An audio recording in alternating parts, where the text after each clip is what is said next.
चलो स्टार्ट करते हैं कंट्रोल्स के साथ। रिस्क अपन पढ़ चुके, रिस्क उसकी टर्म्स क्या होती हैं, उसको कैसे मैनेज किया जाएगा, उनकी स्ट्रैटेजीज क्या होती हैं। कंट्रोल्स, कंट्रोल्स का मतलब क्या होता है? कंट्रोल्स मतलब कोई भी पॉलिसी, प्रोसीजर, कोई भी टेक्निक, कोई भी पॉलिसी, प्रोसीजर, टेक्निक, कोई भी ऑर्गेनाइजेशन स्ट्रक्चर जो क्यों डिजाइन किया गया, जो डिजाइन किया जाता है ये अश्योरेंस देने के लिए, कि हम हमारा डिजायरेबल ऑब्जेक्टिव को अचीव कर पाएंगे, हम हमारे ऑब्जेक्टिव को अचीव कर पाएंगे। और कोई भी अगर अनडिजायर्ड इवेंट आ गया, अगर कोई भी ऐसी चीज आ गई जो हमें नहीं चाहिए, कोई भी अनवांटेड चीज आ गई, तो उसको क्या कर दिया जाएगा? प्रिवेंट, डिटेक्ट और करेक्ट कर दिया जाएगा। यही होती है कंट्रोल की डेफिनेशन।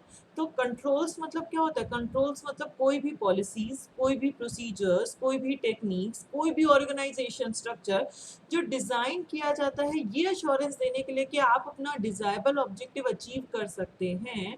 और अगर कोई अनडिजायर्ड इवेंट आ गया तो उसको प्रिवेंट, डिटेक्ट, करेक्ट किया जा सकता है। अनडिजायर्ड इवेंट को अपन प्रिवेंट, डिटेक्ट और करेक्ट कर सकते हैं। फॉर एग्जाम्पल, अपन एक एग्जाम्पल लेते हैं। Like for example upon example लेते हैं परचेज टू पे। रॉ मटेरियल, जो मैन्युफैक्चरर रॉ मटेरियल खरीदता है उसके बदले जो पेमेंट करता है। तो परचेज टू पे के स्टेप्स क्या होते हैं? पहला स्टेप होता है परचेज। परचेज परचेज का मतलब क्या होता है? परचेज क्या होता है? कोई भी एम्प्लॉय ऑर्गेनाइजेशन का जिसको कोई भी सामान चाहिए, तो उसके लिए वो एक परचेज रिक्विजिशन बनाएगा। परचेज रिक्विजिशन बना के परचेज डिपार्टमेंट को दे देगा। परचेज डिपार्टमेंट को उसने कह दिया कि मुझे ये सामान चाहिए। परचेज डिपार्टमेंट क्या करेगा? उस रिक्विजिशन को परचेज डिपार्टमेंट चेक करेगा कि वो सही है क्या, अभी इतनी परचेज करनी चाहिए या नहीं करनी चाहिए।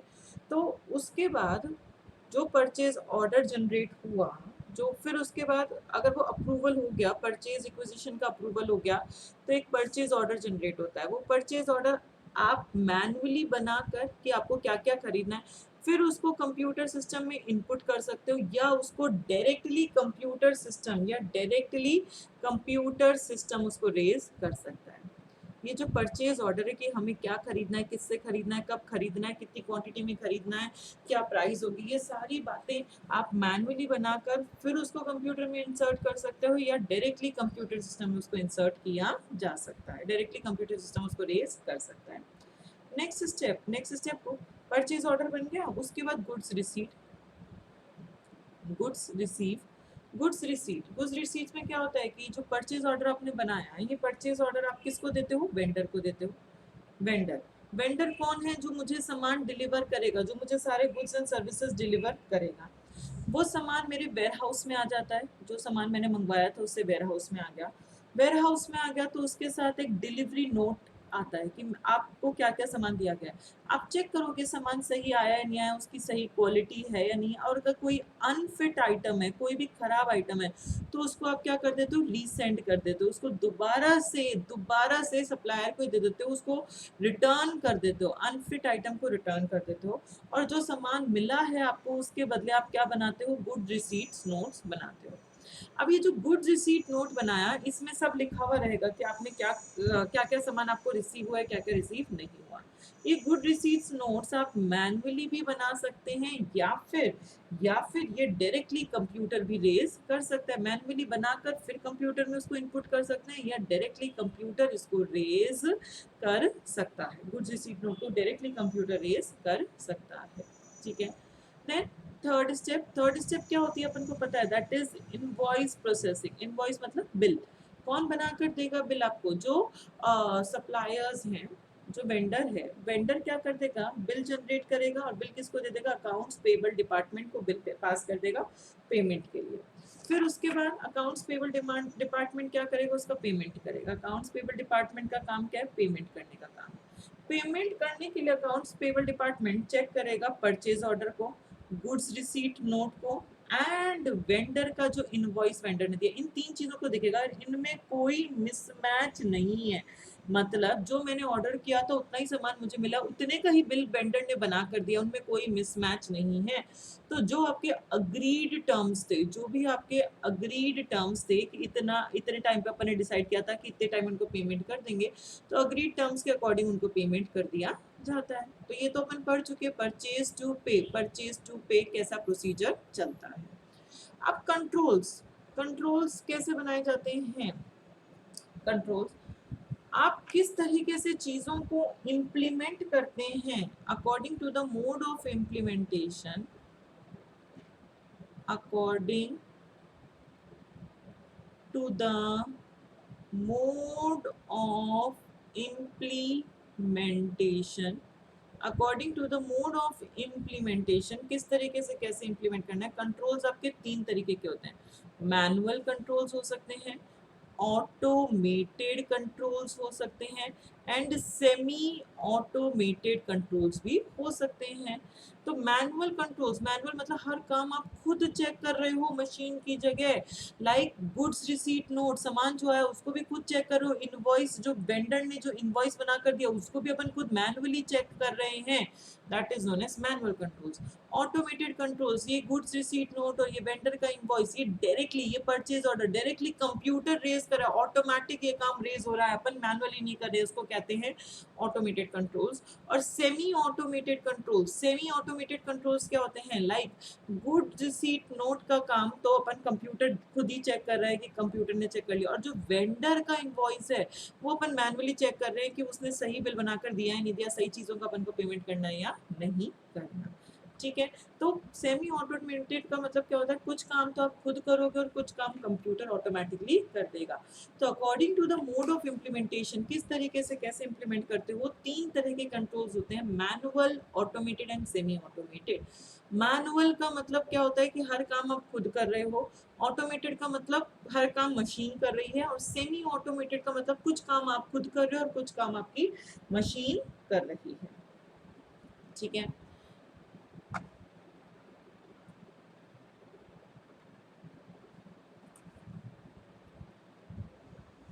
हाँ जी, चलो आगे बढ़ते हैं। नेक्स्ट टॉपिक अपन पढ़ेंगे, that is importance of IT controls.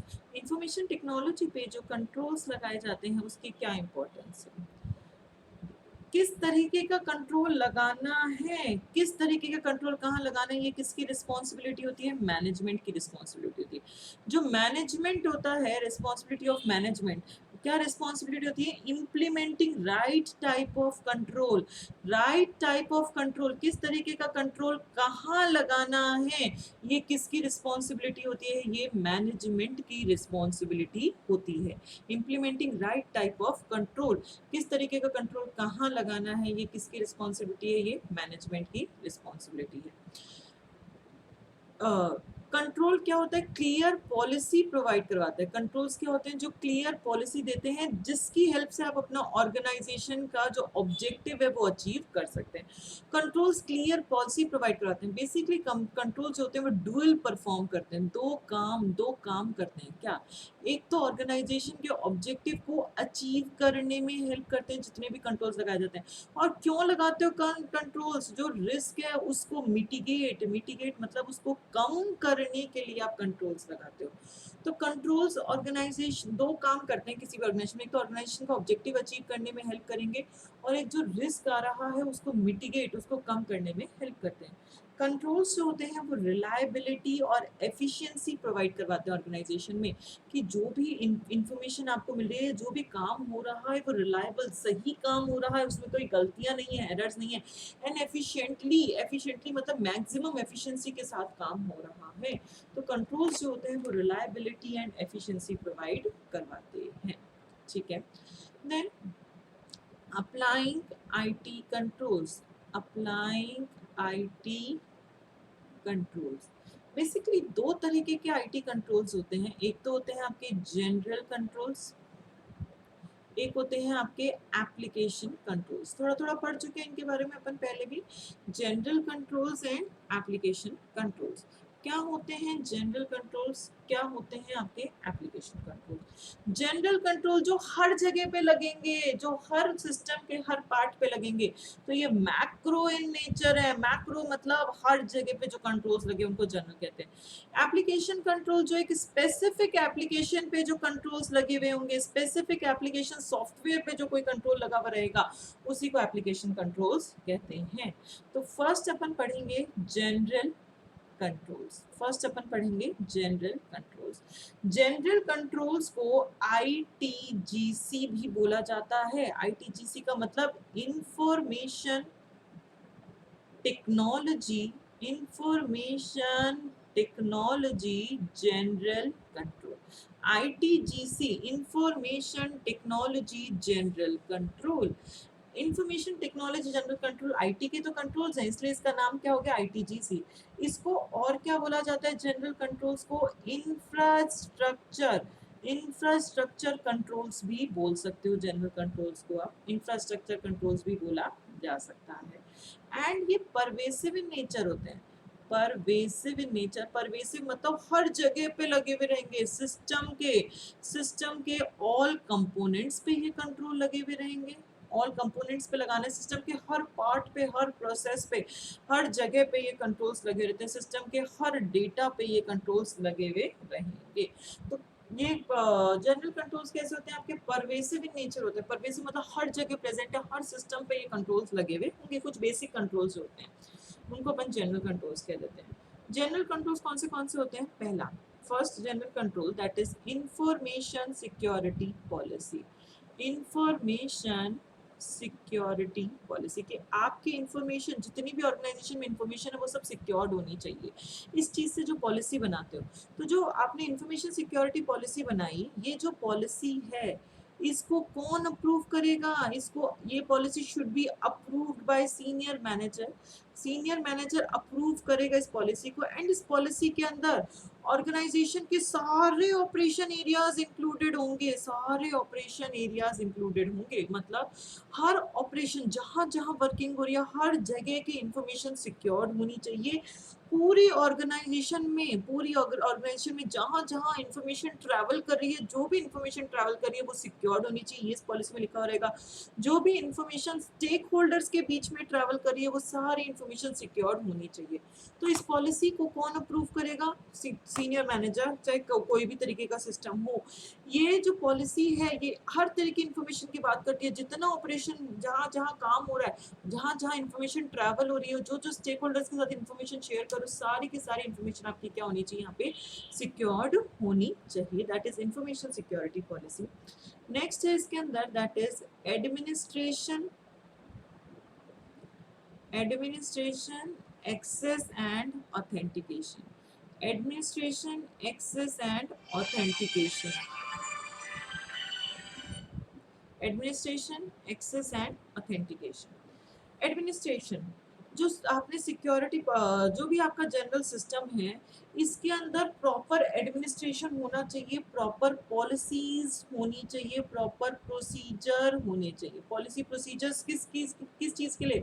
Level of access define कर सके। लेवल ऑफ एक्सेस मतलब कौन बंदा किस इंफॉर्मेशन को एक्सेस कर सकता है, कौन बंदा किस चीज को, इंफॉर्मेशन को एक्सेस कर सकता है, उस चीज के लिए यहाँ पे पूरे पॉलिसी प्रोसीजर्स होने चाहिए। एंड ऑथेंटिकेशन ऑफ यूजर्स, किस तरीके से यूजर को ऑथेंटिकेट किया जाएगा, कौन सा यूजर हमारे लिए ऑथेंटिकेट होगा, क्या आईडी पासवर्ड उसके चेक होंगे, किस तरीके से उसका ऑथेंटिकेशन प्रोसीजर किया जाएगा, ये सारी बातें, ये कंट्रोल्स लगे हुए होने चाहिए। तो हर एक आईटी सिस्टम जो है एडमिनिस्टर्ड होना चाहिए विद प्रॉपर पॉलिसी प्रोसीजर, ताकि ये डिफाइन कर सके लेवल ऑफ एक्सेस कि कौन बंदा किस अमाउंट ऑफ इंफॉर्मेशन को एक्सेस कर सकता है, ऑथराइजेशन ऑफ यूजर को चेक कर सके। इसलिए proper administration, proper policy procedures होने चाहिए। देन सेपरेट ऑफ की आईटी फंक्शंस, सेपरेट ऑफ की आईटी फंक्शंस जो इंफॉर्मेशन टेक्नोलॉजी के काम है। अगर आपको इंफॉर्मेशन टेक्नोलॉजी को सिक्योरिटी देनी है तो उसके लिए आप सेपरेट ऑर्गेनाइजेशन स्ट्रक्चर भी बना सकते हैं। आप उसके लिए एक सेपरेट स्ट्रक्चर भी बना सकते हैं, आप उसके लिए एक सेपरेट डिपार्टमेंट बना दो ताकि वो सिक्योर रहे। एंड उस डिपार्टमेंट में क्लियरली बताओ कि किस बंदे की क्या काम है, की पर्सनल्स का काम क्या क्या है, किस बंदे का क्या एक्टिविटी है, किस बंदे का क्या काम रहेगा, ताकि कोई segregation of duty conflict create ना हो। मतलब आपने जो आईटी के लिए सेपरेट डिपार्टमेंट बनाया, उस डिपार्टमेंट में जितने भी लोग काम कर रहे हैं सबको क्लियरली मेंशन करो कि किसका क्या काम है, ताकि कोई एसओडी कॉन्फ्लिक्ट क्रिएट ना। दैट इज सेपरेट की IT functions. Then next, management of system acquisition and implementation. Management of system acquisition and implementation. कैसे सिस्टम को एक्वायर करना है, एक्वायर मतलब लेना, एंड इम्प्लीमेंट किस तरीके से उसको इम्प्लीमेंट किया जाएगा, ये सारी चीज़ों का मैनेजमेंट। तो बेसिकली सीबीएस, अगर अपन कोर बैंकिंग सिस्टम की बात करें तो उसको चलाने के लिए आपको क्या चाहिए, सॉफ्टवेयर चाहिए। तो जब भी आप कोई सिस्टम को एक्वायर करते हो, इम्प्लीमेंट करते हो, तो उसको उसके ऊपर प्रॉपर कंट्रोल्स लगे होने चाहिए। आप एक्वायर कर रहे हो, कहीं से खरीद के ला रहे हो, और उसको जब भी कोई भी सॉफ्टवेयर कोई भी सिस्टम को इम्प्लीमेंट करो तो वो प्रॉपर कंट्रोल्ड होना चाहिए, उस पर हर तरीके के कंट्रोल्स लगे हुए होने चाहिए। ऐसे किसी सिस्टम को अपन एक्वायर नहीं कर देंगे। देन चेंज मैनेजमेंट, नेक्स्ट है जनरल कंट्रोल्स में अपना, दैट इज चेंज मैनेजमेंट। क्या होता है change management? Change management basically एक प्रोसेस है। चेंज मैनेजमेंट क्या है, एक प्रोसेस है। ये प्रोसेस क्या देता है, स्मूथ ट्रांजिशन। जब भी आप कोई न्यू सिस्टम, ओल्ड सिस्टम से नए सिस्टम में जा रहे हैं, ओल्ड टू न्यू, जब भी आप ओल्ड टू न्यू जा रहे हैं, मतलब आपको क्या क्या चीजें चेंज करनी पड़ेंगी, आपको हार्डवेयर, आपको सॉफ्टवेयर, आपको नेटवर्क, सब कुछ चेंज करना पड़ेगा। अगर आप ओल्ड से न्यू में जा रहे हैं तो इसके बीच में स्मूथ ट्रांजिशन होना चाहिए, इजी फ्लो होना चाहिए। जब भी ओल्ड से न्यू में जाते हैं तो उस प्रोसेस को अपन क्या कहते हैं, चेंज मैनेजमेंट कहते हैं। तो जब भी आपको कोई भी सिस्टम में चेंजेस करना है तो उसके लिए पहले अप्रूवल मिलना चाहिए। चेंजेस करने से पहले आप अप्रूवल लोगे सीनियर मैनेजमेंट से। जब आपको प्रॉपर अप्रूवल मिल जाए तभी उस चेंजेस को इम्प्लीमेंट करो। आप बिना अप्रूवल के कभी भी इम्प्लीमेंट मत करो। जब सीनियर मैनेजर अप्रूव कर दे, चेंजेस के लिए रेडी हैं, तभी उस चीज को आप क्या करो, उसको इम्प्लीमेंट करो, अदरवाइज उसको इम्प्लीमेंट मत करो। नेक्स्ट है यहाँ पे, that is backup, recovery and business continuity. Backup, recovery and business continuity. Backup, recovery and business continuity. अपन अगर बहुत ज़्यादा इंफॉर्मेशन टेक्नोलॉजी का काम में लेते हैं तो वो इंफॉर्मेशन टेक्नोलॉजी बहुत क्रिटिकल है, और ये आपके लिए इम्पेरेटिव हो गया, अब आपके लिए कंपल्सरी हो गया कि आपके सिस्टम में रेजिलेंसी होनी चाहिए। रेजिलेंसी का मतलब एरर हैंडलिंग कैपेबिलिटी। रेजिलेंसी का मतलब क्या होता है, एरर हैंडलिंग कैपेबिलिटी। तो आपके सिस्टम में एरर हैंडलिंग कैपेबिलिटी होनी चाहिए। आपके सिस्टम में जितना भी डेटा उसका बैकअप रखो आप, उसमें of site data centres, of site data centres मतलब कहीं और भी उसका डेटा स्टोर करो, ताकि अगर कोई भी डिजास्टर आ जाए तो आप उसको आसानी से रिकवर कर सके। ठीक है। देन नेक्स्ट है आपका general control. Next general control है, next general control that is proper development and implementation, proper development and implementation of application software. Proper development and implementation of application software. जो भी system है उसके अंदर जो भी एप्लीकेशन सॉफ्टवेयर आप काम में ले रहे हो, जो भी एप्लीकेशन सॉफ्टवेयर आपको काम में आने वाला है, उस एप्लीकेशन सॉफ्टवेयर को जब भी आप चाहे डेवलप करो, चाहे आप इम्प्लीमेंट करो उस एप्लीकेशन सॉफ्टवेयर को, एज पर द आप यूज करो स्टैंडर्ड सॉफ्टवेयर डेवलपमेंट प्रोसेस काम में लो। Standard software development process, standard software development process ही काम में लो जब भी कोई एप्लीकेशन सॉफ्टवेयर को बना रहे हैं। स्टैंडर्ड सॉफ्टवेयर डेवलपमेंट प्रोसेस का मतलब क्या है, एक ऐसा प्रोसेस अपन काम में ले रहे हैं, ऐसी तरीके से सॉफ्टवेयर बना रहे हैं जो हर मशीन, हर बंदा काम में ले सके। जैसे माइक्रोसॉफ्ट वर्ड है, एमएस वर्ड है। एमएस वर्ड क्या है, एक ऐसा स्टैंडर्ड सॉफ्टवेयर। स्टैंडर्ड सॉफ्टवेयर मतलब किसी को भी डॉक्यूमेंट्स बनाने हो, सब बंदे वर्ड पे बना सकते हैं, एक स्टैंडर्ड है, सबके लिए सेम तरीके का वर्ड बना हुआ है, सेम फीचर्स प्रोवाइड करवाता है। तो जब भी आप कोई नए एप्लीकेशन सॉफ्टवेयर को बना रहे हैं तो वो आप स्टैंडर्ड सॉफ्टवेयर डेवलपमेंट प्रोसेस काम में लेकर फिर आप एक एप्लीकेशन सॉफ्टवेयर को डेवलप करो, इम्प्लीमेंट करो। नेक्स्ट है that is confidentiality, confidentiality, integrity and availability and availability of softwares, जो भी सॉफ्टवेयर्स है वो कॉन्फिडेंशियल होने चाहिए, इंटीग्रेटेड, इंटीग्रेटेड मतलब कंसिस्टेंसी एंड एक्यूरेसी मेंटेन होनी चाहिए, एंड अवेलेबल होनी चाहिए, जब चाहिए जब अवेलेबल होने चाहिए। कॉन्फिडेंशियल का मतलब क्या होता है? कॉन्फिडेंशियल मतलब आप प्रोटेक्ट कर रहे हो अपनी जो भी क्रेडेंशियल्स हैं, जो इंपॉर्टेंट इंफॉर्मेशंस हैं, उनको आप प्रोटेक्ट कर पा रहे हो। इंटीग्रिटी का मतलब क्या होता है? आप कंसिस्टेंसी एंड एक्यूरेसी, आपका जो सॉफ्टवेयर है वो कंसिस्टेंट है एंड वो हमेशा एक्यूरेट आंसर दे रहा है, स्टेबल है एंड एक्यूरेट आंसर दे रहा है।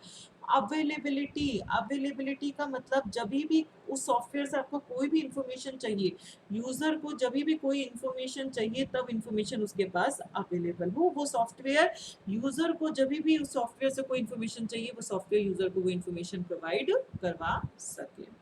ठीक है। देन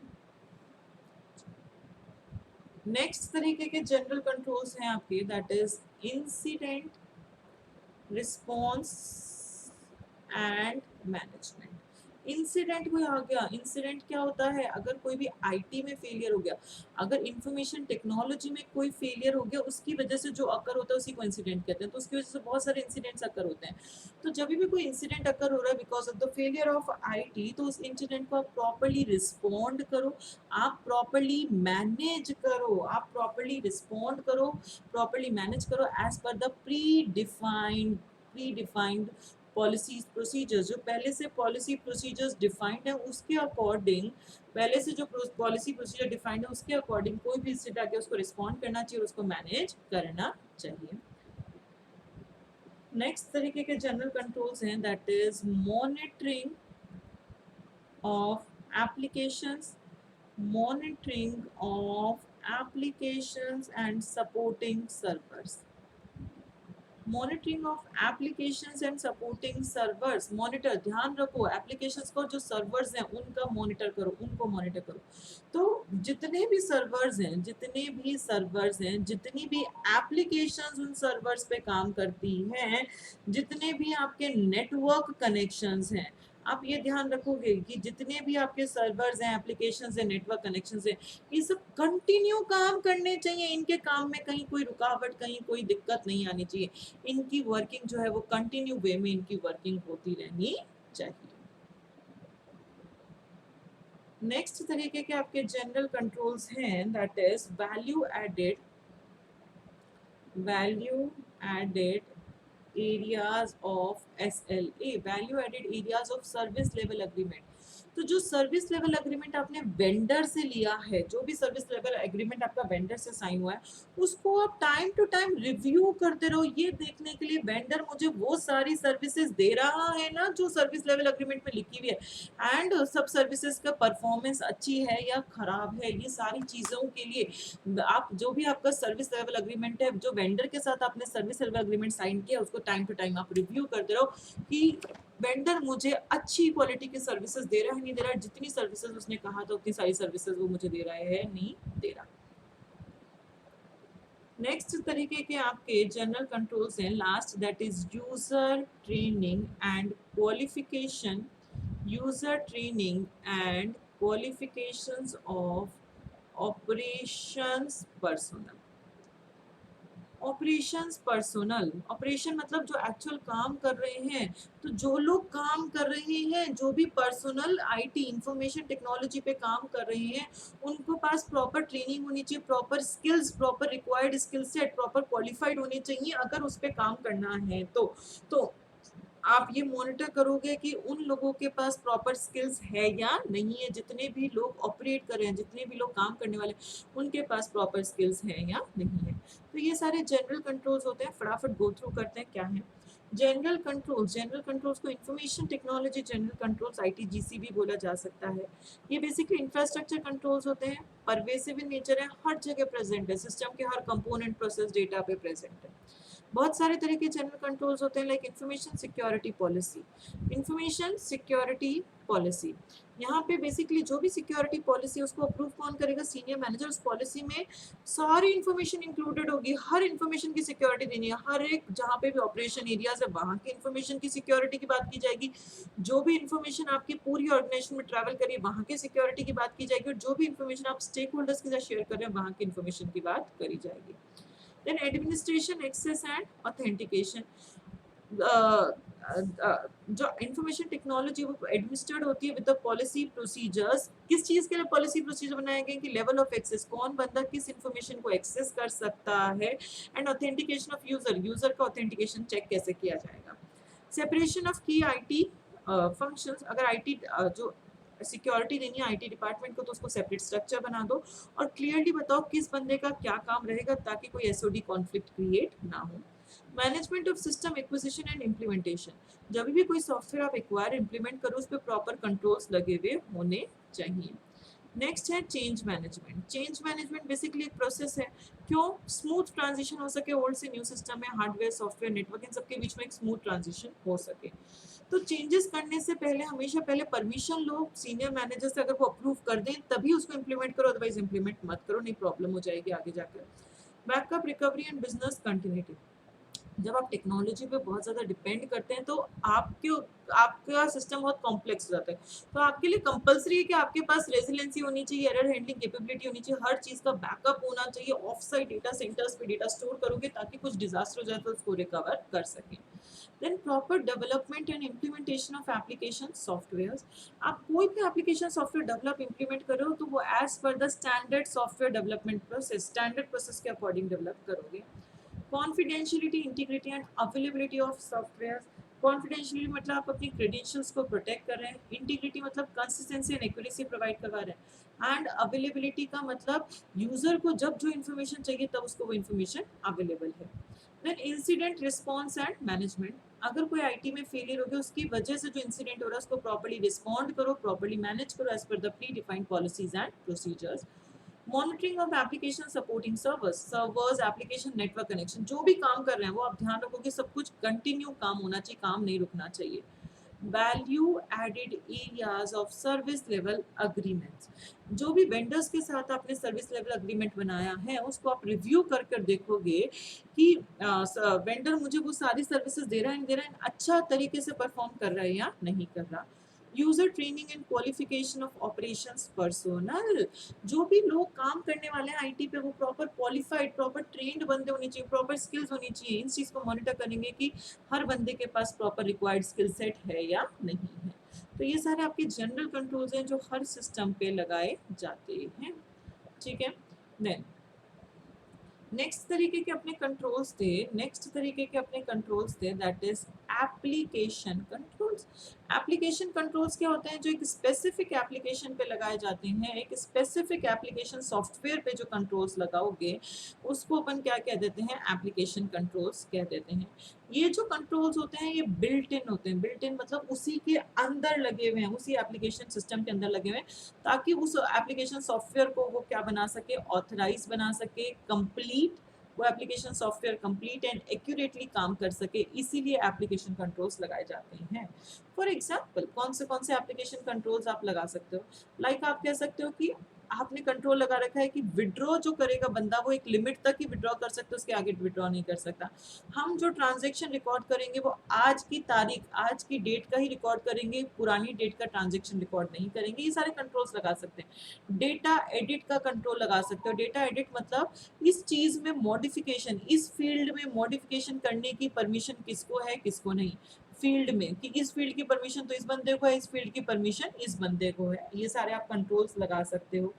आप कंट्रोल्स लगा सकते हो ट्रांजेक्शन का, लाइक जितने भी ट्रांजेक्शन होंगे सबकी यूनिक आईडी होनी चाहिए एंड सारे ट्रांजेक्शन लॉग्ड होने चाहिए, सारे ट्रांजेक्शन की लिस्ट बननी चाहिए। ये सारे आपके एप्लीकेशन कंट्रोल्स हो सकते हैं। एरर रिपोर्टिंग का कि कोई भी एरर आ गई तो उसकी रिपोर्ट बनाकर देनी है आपको, कोई भी एक्सेप्शन आ गया तो उसकी रिपोर्ट अपन को प्रिपेयर कर कर देनी है, ये सारे controls application software application system के अंदर लगे हुए हो सकते हैं।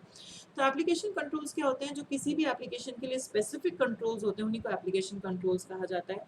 ये बिल्ट इन होते हैं, उसी के अंदर लगे हुए रहते हैं, ये उस कंट्रोल उस सिस्टम को ऑथराइज कंप्लीट एंड एक्यूरेट बनाते हैं, ठीक है। बहुत सारे एग्जांपल्स होते हैं एप्लीकेशन कंट्रोल्स के। क्लियर है यहाँ तक, क्लियर है। ये तो अपने दो तरीके के इंफॉर्मेशन टेक्नोलॉजी कंट्रोल्स पढ़ लिए, that is general controls and application controls. Then key indicators of effective IT controls, next topic अपन पढ़ेंगे that is key indicators of effective IT control. कैसे पता चलेगा कि ये जो आईटी इंफॉर्मेशन टेक्नोलॉजी आपने कंट्रोल्स लगाए हैं वो इंडिकेटर्स कि वो अच्छे हैं खराब हैं, उसके कैसे इंडिकेशंस अपन को मिलेंगे कि जो हमने कंट्रोल्स लगाए हैं वो अच्छे हैं या खराब हैं? अगर आप कोई भी नई चीज नया वर्क को आप प्लान कर पा रहे हो, नए काम को प्लान और नए काम को आप एग्जीक्यूट भी कर पा रहे हो, मतलब आपने प्रॉपर कंट्रोल्स लगाए, मतलब आपने कोई भी नया प्रोडक्ट लॉन्च करने जा रहे हो, उस नए प्रोडक्ट के लिए आपको नया इंफ्रास्ट्रक्चर चाहिए, आपको नया इंफ्रास्ट्रक्चर की जरूरत है और आप उस चीज को इम्प्लीमेंट कर पा रहे हो, मतलब आपके कंट्रोल सही है। तो कुछ भी नया अगर अपन प्लान या नए अपन नई चीज को एग्जीक्यूट कर पा रहे हैं, मतलब हमारे कंट्रोल सही लगे हुए हैं। अगर मैं ऐसा प्रोजेक्ट बना पा रही हूँ, डेवलपमेंट ऑफ प्रोजेक्ट, मैं ऐसा प्रोजेक्ट बना पा रही हूँ जो मैं टाइम पे डिलीवर भी कर दूंगी और बजट के अंदर उस प्रोजेक्ट को खत्म भी कर दूंगी, मतलब मेरा कॉस्ट इफेक्टिव प्रोजेक्ट अगर मैं बना पा रही हूँ, कॉस्ट इफेक्टिव और बेटर प्रोडक्ट बना पा रही हूँ कॉम्पिटिटर से, मतलब मेरे कंट्रोल्स सही लग रहे हैं, सही कंट्रोल्स लगे हुए हैं, सही तरीके से मैं काम कर रही हूँ कि मैं कॉम्पिटिटर से अच्छा परफॉर्म कर पा रही हूँ, कॉम्पिटिटर से ज़्यादा कॉस्ट इफेक्टिव ज़्यादा अच्छा प्रोडक्ट बना पा रही हूँ, तो मतलब मेरे कंट्रोल्स इफेक्टिव कंट्रोल्स हैं। रिसोर्सेज को आप प्रिडिक्टिवली अलॉट कर पा रहे हो, जैसा मैंने प्रिडिक्ट किया था वैसा ही अगर मैं रिसोर्सेज को अलॉट कर पा रही हूँ, मतलब मेरे कंट्रोल सही लग रहे हैं, सही तरीके से काम कर रहे हैं। अगर मुझे consistent and reliable information available है, कंसिस्टेंट एंड रिलायबल इंफॉर्मेशन किस किस को जिनको चाहिए, किन किन को चाहिए होती है, लाइक कस्टमर्स को कोई इन्फॉर्मेशन चाहिए तो उसको रिलायबल इन्फॉर्मेशन मिल रही है, आपके बिजनेस पार्टनर्स को कोई इन्फॉर्मेशन चाहिए तो उनको रिलायबल और कंसिस्टेंट इन्फॉर्मेशन अगर आप दे पा रहे हो, मतलब आपके ऑर्गेनाइजेशन आपके सिस्टम के अंदर सही कंट्रोल्स लगे हुए हैं, इफेक्टिव आईटी कंट्रोल्स लगे हुए हैं। और क्या इंडिकेटर्स हो सकते हैं इफेक्टिव आईटी कंट्रोल के? और क्या इंडिकेटर्स हो सकते हैं कि आपने जो कंट्रोल्स लगाए हैं वो सही लगाए नहीं लगा पाए?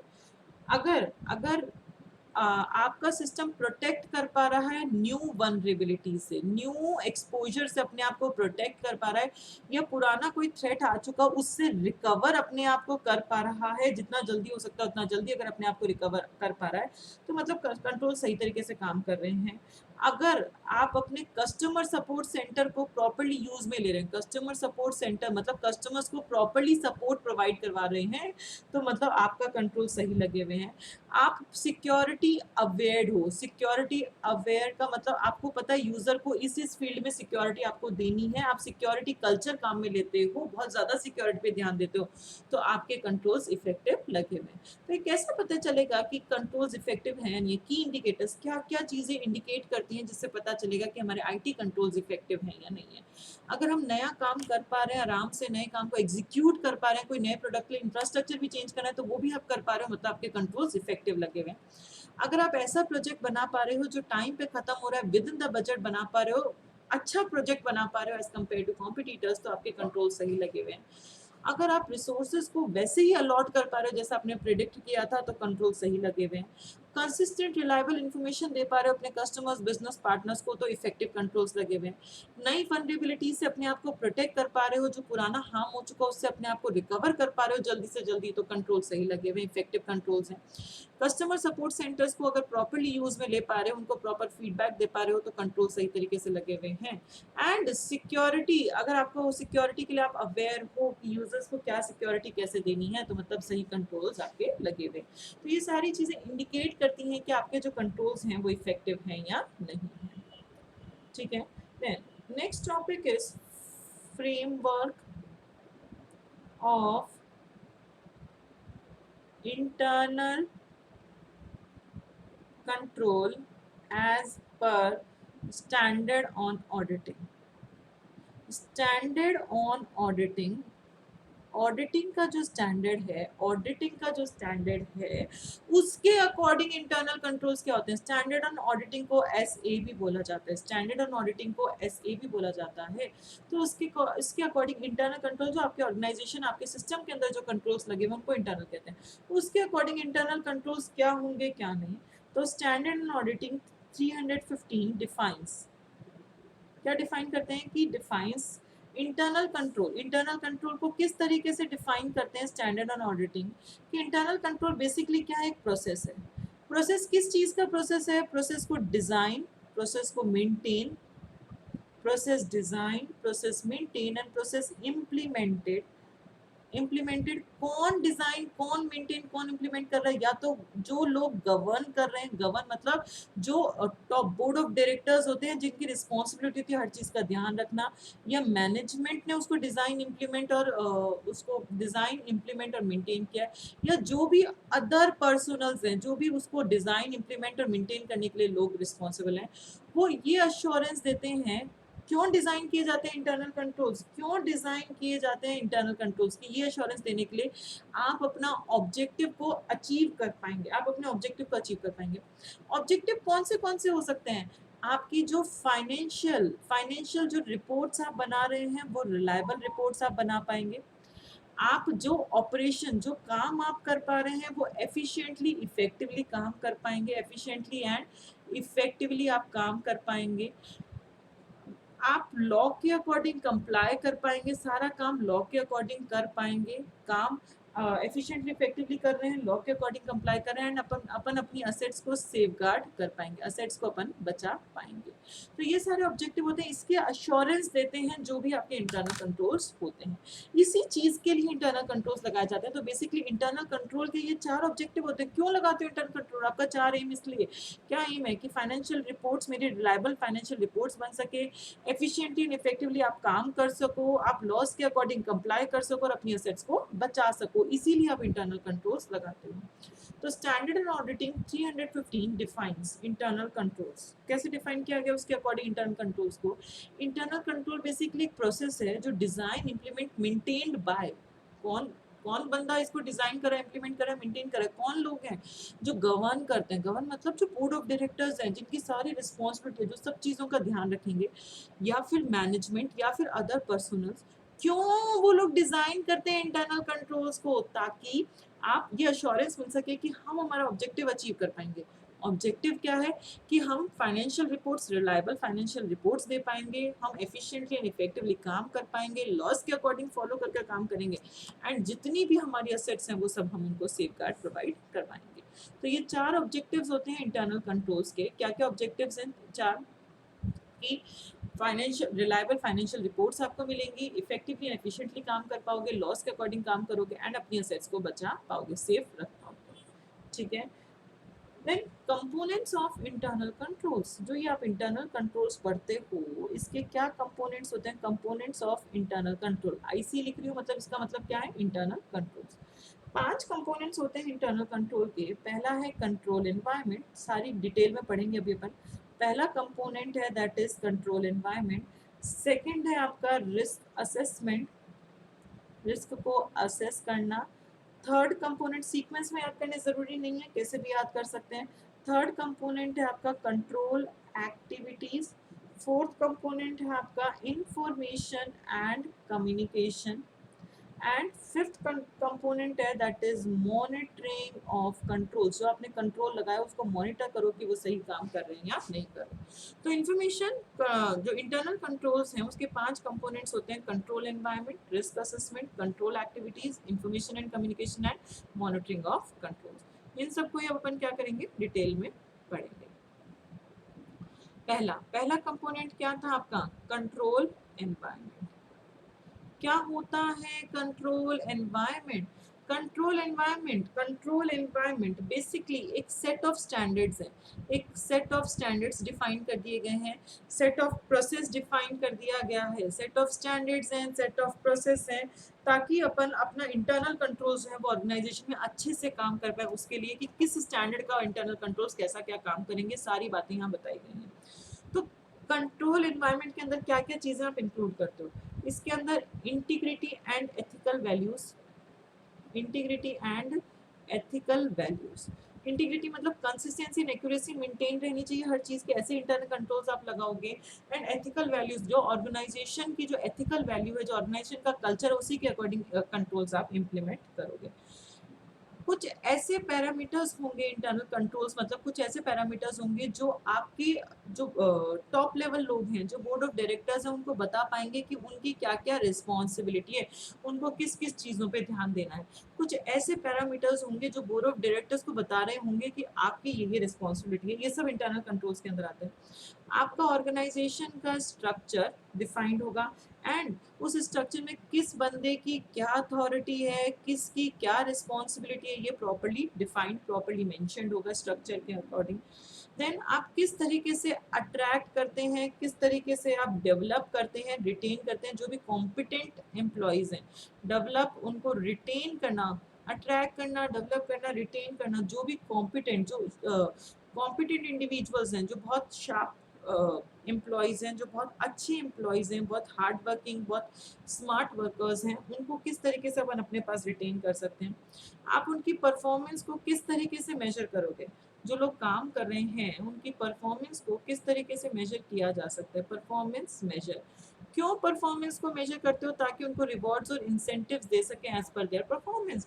जैसा उन्होंने परफॉर्म किया होगा उसके अकॉर्डिंग उनको रिवॉर्ड्स और इंसेंटिव्स मिल सकें, ताकि वो हाईली मोटिवेटेड होकर काम करें और अच्छे से काम कर सकें।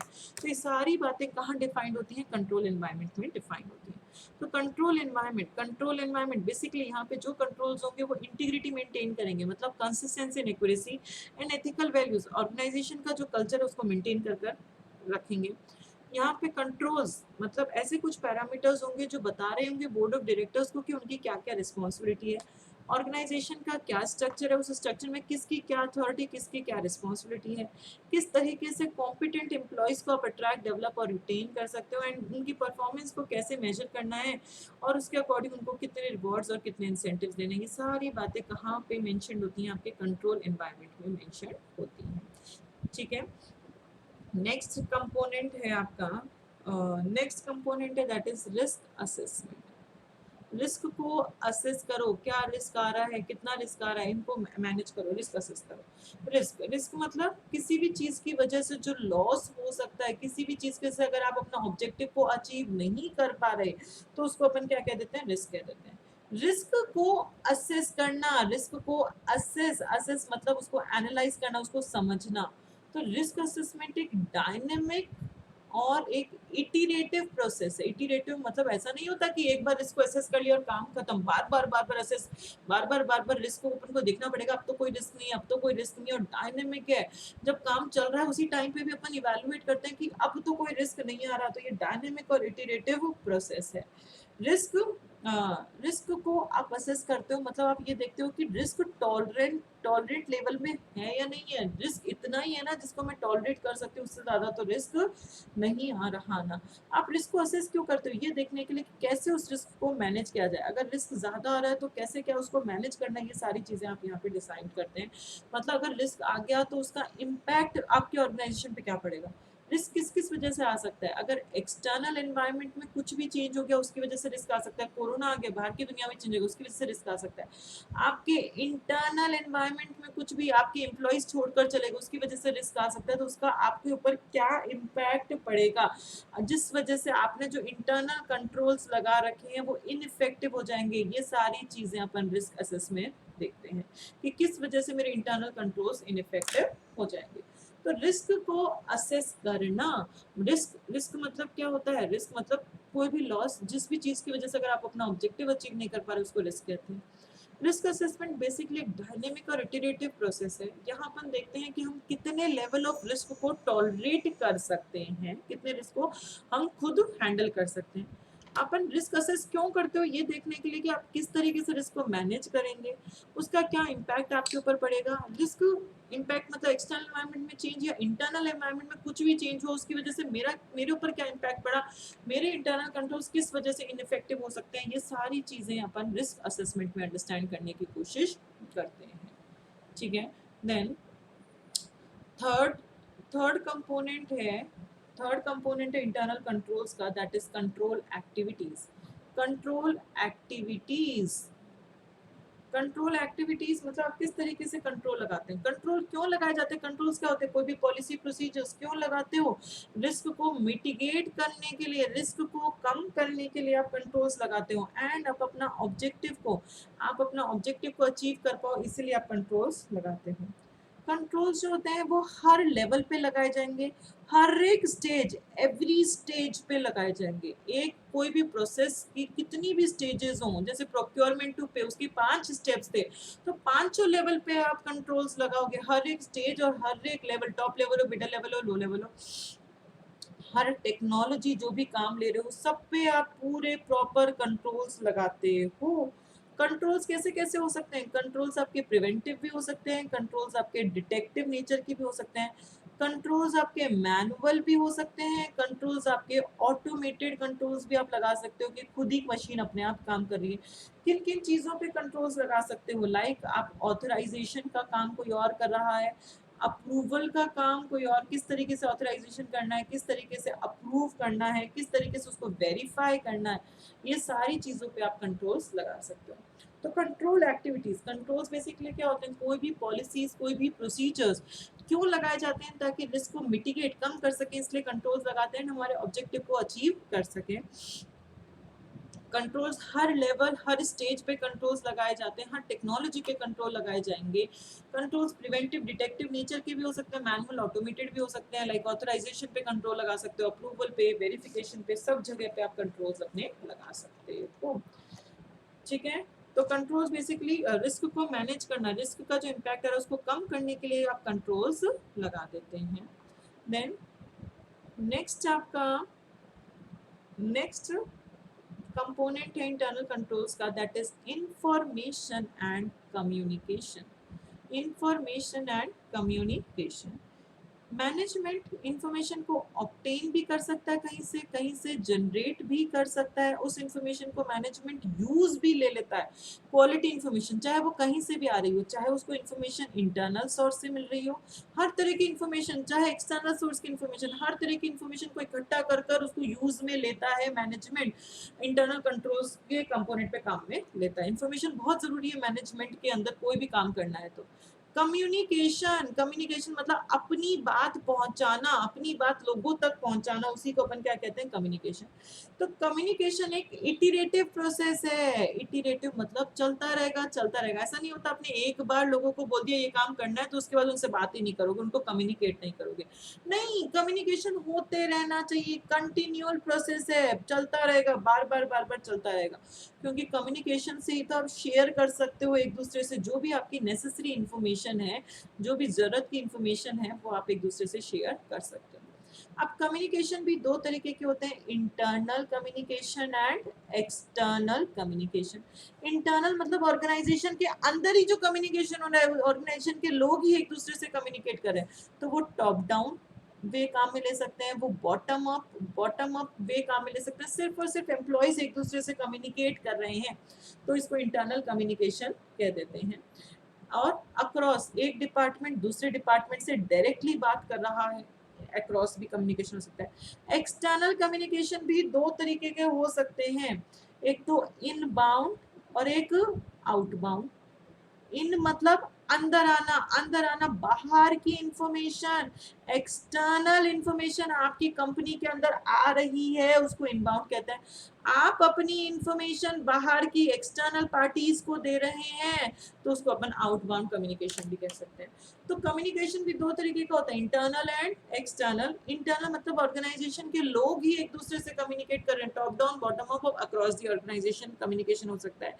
एक्सटर्नल दो तरह का हो सकता है, इनबाउंड एंड आउटबाउंड। इनबाउंड मतलब हमारी इंफॉर्मेशन, बाहर से हमारे पास कोई इंफॉर्मेशन आ रही है, और आउटबाउंड मतलब हमारी इंफॉर्मेशन हम बाहर के लोगों को दे रहे हैं, उसी को अपन क्या कहते हैं, आउटबाउंड कम्युनिकेशन कह देते हैं। तो कम्युनिकेशन बहुत जरूरी है शेयर करने के लिए, इटरेटिव प्रोसेस है, कंटिन्यू प्रोसेस है कम्युनिकेशन। और इन्फॉर्मेशन क्या होता है, ऑर्गेनाइजेशन खुद जनरेट भी कर सकता है, ऑब्टेन कर सकता है, चाहे एक्सटर्नल सोर्स से इन्फॉर्मेशन आए चाहे इंटरनल सोर्स से इंफॉर्मेशन आए। एंड लास्ट कंपोनेंट होता है इंटरनल कंट्रोल्स का, that is monitoring of controls. Monitoring of controls, जो आपने कंट्रोल्स लगाए उनको मॉनिटर करो कि आप वो सही काम कर रहे हैं नहीं कर रहे। On going on going evaluation भी हो सकता है। ऑन गोइंग इवैल्यूएशन मतलब चलता ही जा रहा है, चलता ही जा रहा है, इवैल्यूएट करते ही रह रहे हो ताकि टाइमली इंफॉर्मेशन मिल सके, कि जब चाहिए जब आपको इंफॉर्मेशन अवेलेबल हो सके। आप अपना सेपरेट इवैल्यूएशन भी कर सकते हैं अलग से। जो ऑन गोइंग चल रहा है कि हर 2 महीने से इवैल्यूएशन होता है, वो तो ठीक है चल रहा है। सेपरेटली मुझे मन है कि मैं 6 दिन से इवैल्यूएट करूं, मुझे सेपरेट इवैल्यूएशन भी करना है, तो वो भी मैं कर सकती हूँ। हर सेपरेट इवैल्यूएशन का स्कोप भी अलग हो सकता है, उसकी फ्रीक्वेंसी भी अलग हो सकती है as per the risk assessment. कितना लेवल का रिस्क है, अगर रिस्क बहुत ज्यादा है, कोरोना है, रिस्क बहुत ज्यादा है, तो आप अलग से इवैल्यूएट भी कर सकते हो। उसका स्कोप ज्यादा भी हो सकता है, फ्रीक्वेंसी कितनी बार भी, हर 1 घंटे से उसको टेस्ट करके दे रहे हो, हर 5 मिनट में टेस्ट करके दे रहे हो, या ऑन गोइंग इवैल्यूएशन कितने इफेक्टिव हैं, ऑन गोइंग इवैल्यूएशन जो आप कर रहे हो कितने इफेक्टिव है। अगर ऑन गोइंग इवैल्यूएशन इफेक्टिव नहीं है तो आप ज्यादा बार सेपरेट इवैल्यूएशन अलग से दोबारा दोबारा उसको इवैल्यूएट करोगे, और अगर कोई डिस्क्रिपेंसी आती है, डिस्क्रिपेंसी मतलब कोई भी प्रॉब्लम आती है, तो उसको आप बोर्ड ऑफ डायरेक्टर्स या जो मैनेजर्स है उनको बताओगे कि ये दिक्कत आ रही है, यहाँ पे ये कंट्रोल सही काम नहीं कर रहे, यहाँ पे इस वजह से रिस्क आ सकता है।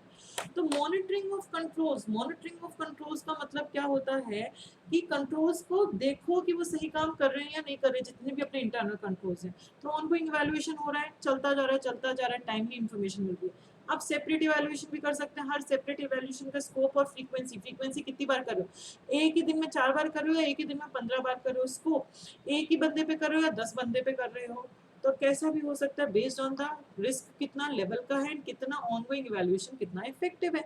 और अगर कोई डिस्क्रिपेंसी आ जाती है, कोई भी प्रॉब्लम आ जाती है, तो वो हाथ की हाथ आप बोर्ड ऑफ डायरेक्टर्स को बताओगे, मैनेजर्स को बताओगे कि ये कंट्रोल सही काम नहीं कर रहे, इन पे ध्यान देने की जरूरत है। तो ये 5 कंपोनेंट्स होते हैं इंटरनल कंट्रोल्स के। क्या क्या 5 कंपोनेंट्स अपन ने पढ़े इंटरनल कंट्रोल्स के? पहला आपने पढ़ा control environment. Control environment basically set of standards हैं, प्रोसेस हैं। Control environment set of standards हैं, प्रोसेस हैं। कंट्रोल एनवायरनमेंट कैसा होना चाहिए? जो इंटीग्रिटी, एथिकल वैल्यूज को फॉलो करे, पैरामीटर्स शो कर सके कि क्या बोर्ड ऑफ डायरेक्टर्स की क्या रिस्पॉन्सिबिलिटी रहेगी, ऑर्गेनाइजेशन का स्ट्रक्चर डिफाइंड होगा वहाँ पे कि किसकी क्या अथॉरिटी, किसकी क्या रिस्पॉन्सिबिलिटी है, आप किस तरीके से कॉम्पिटेंट एम्प्लॉय को अट्रैक्ट रिटेन कर सकते हैं, आप उनकी परफॉर्मेंस को कैसे मेजर करेंगे, उनको कितना क्या रिवॉर्ड्स, कितने इंसेंटिव्स देंगे, सारी बातों पे कंट्रोल्स लगे हुए हो सकते हैं। रिस्क असेसमेंट, रिस्क मतलब किसी भी चीज की वजह से अगर आप अपना ऑब्जेक्टिव अचीव नहीं कर पा रहे, किसी भी चीज की वजह से अगर आपको लॉस हो रहा है, तो उसको रिस्क कहते हैं। रिस्क असेसमेंट एक डायनेमिक और इटरेटिव प्रोसेस है कि मैं कितना रिस्क को टॉलरेट कर सकती हूँ, मैं रिस्क को कैसे मैनेज करूंगी। रिस्क अगर आ गया तो उसका इम्पैक्ट मेरे ऊपर क्या पड़ेगा, अगर एक्सटर्नल एनवायरनमेंट या इंटरनल एनवायरनमेंट कोई भी चेंजेस हो गया तो किस वजह से मेरे इंटरनल कंट्रोल्स इनइफेक्टिव हो सकते हैं, ये सारी बातें अपन रिस्क असेसमेंट में देखेंगे। कंट्रोल एक्टिविटीज, कंट्रोल मतलब जो भी पॉलिसीज आप लगाते हो रिस्क को कम करने के लिए और ऑब्जेक्टिव को अचीव करने के लिए। कंट्रोल हर लेवल, हर स्टेज, हर टेक्नोलॉजी पे लगा हुआ होना चाहिए। कंट्रोल प्रिवेंटिव, डिटेक्टिव नेचर का भी हो सकता है, मैनुअल, ऑटोमेटेड भी हो सकते हैं। इन्फॉर्मेशन एंड कम्युनिकेशन, चाहे एक्सटर्नल सोर्स से आ रही हो चाहे इंटरनल सोर्स से, आप उसको ऑब्टेन कर यूज कर सकते हैं। कम्युनिकेशन एक इटरेटिव कंटिन्यू प्रोसेस है, इन्फॉर्मेशन को शेयर करने के लिए बहुत जरूरी है कम्युनिकेशन। 2 तरीके कम्युनिकेशन हो सकता है, internal and external. Internal communication मतलब ऑर्गेनाइजेशन के लोग ही एक दूसरे से कम्युनिकेट कर रहे हैं। एक्सटर्नल कम्युनिकेशन हम बाहर के लोगों से कम्युनिकेट कर रहे हैं, या बाहर के लोग, बाहर का मतलब कोई कस्टमर भी आपका बाहर का है, कोई शेयर होल्डर भी बाहर का बंदा है, वो आपकी ऑर्गेनाइजेशन से कम्युनिकेट कर रहा है। तो एक्सटर्नल भी 2 तरीके का हो सकता है, इनबाउंड एंड आउटबाउंड। इनबाउंड मतलब बाहर की इन्फॉर्मेशन मेरी ऑर्गेनाइजेशन में आ रही है, आउटबाउंड मतलब मेरी इन्फॉर्मेशन बाहर के लोगों को, मैं कस्टमर्स को बता रही हूँ। लास्ट है monitoring of controls. Monitoring of controls का मतलब क्या होता है कि यहाँ पे कंट्रोल्स को मॉनिटर करेंगे वो सही काम कर रहे हैं नहीं कर रहे। ऑन गोइंग इवेल्युएशन भी आप कर सकते हो, ongoing time to time evaluate करो, टाइमली इन्फॉर्मेशन जनरेट हो रही है। आप अपना सेपरेट इवेल्युएशन भी कर सकते हो, जिससे आपको पता चल जाएगा कि क्या स्कोप है। सेपरेट इवेल्युएशन का स्कोप अलग भी हो सकता है, फ्रीक्वेंसी भी अलग हो सकती है, जो बेस करता है रिस्क असेसमेंट पे और कितना ऑनगोइंग इवेल्युएशन कितना इफेक्टिव है। अगर कोई भी डिस्क्रिपेंसी आती है तो आप बोर्ड ऑफ डायरेक्टर्स और मैनेजर्स को बता देंगे उसको सॉल्व करने के लिए। तो ये सारे आपके क्या थे, इंटरनल कंट्रोल्स। यहाँ तक क्लियर है बच्चों?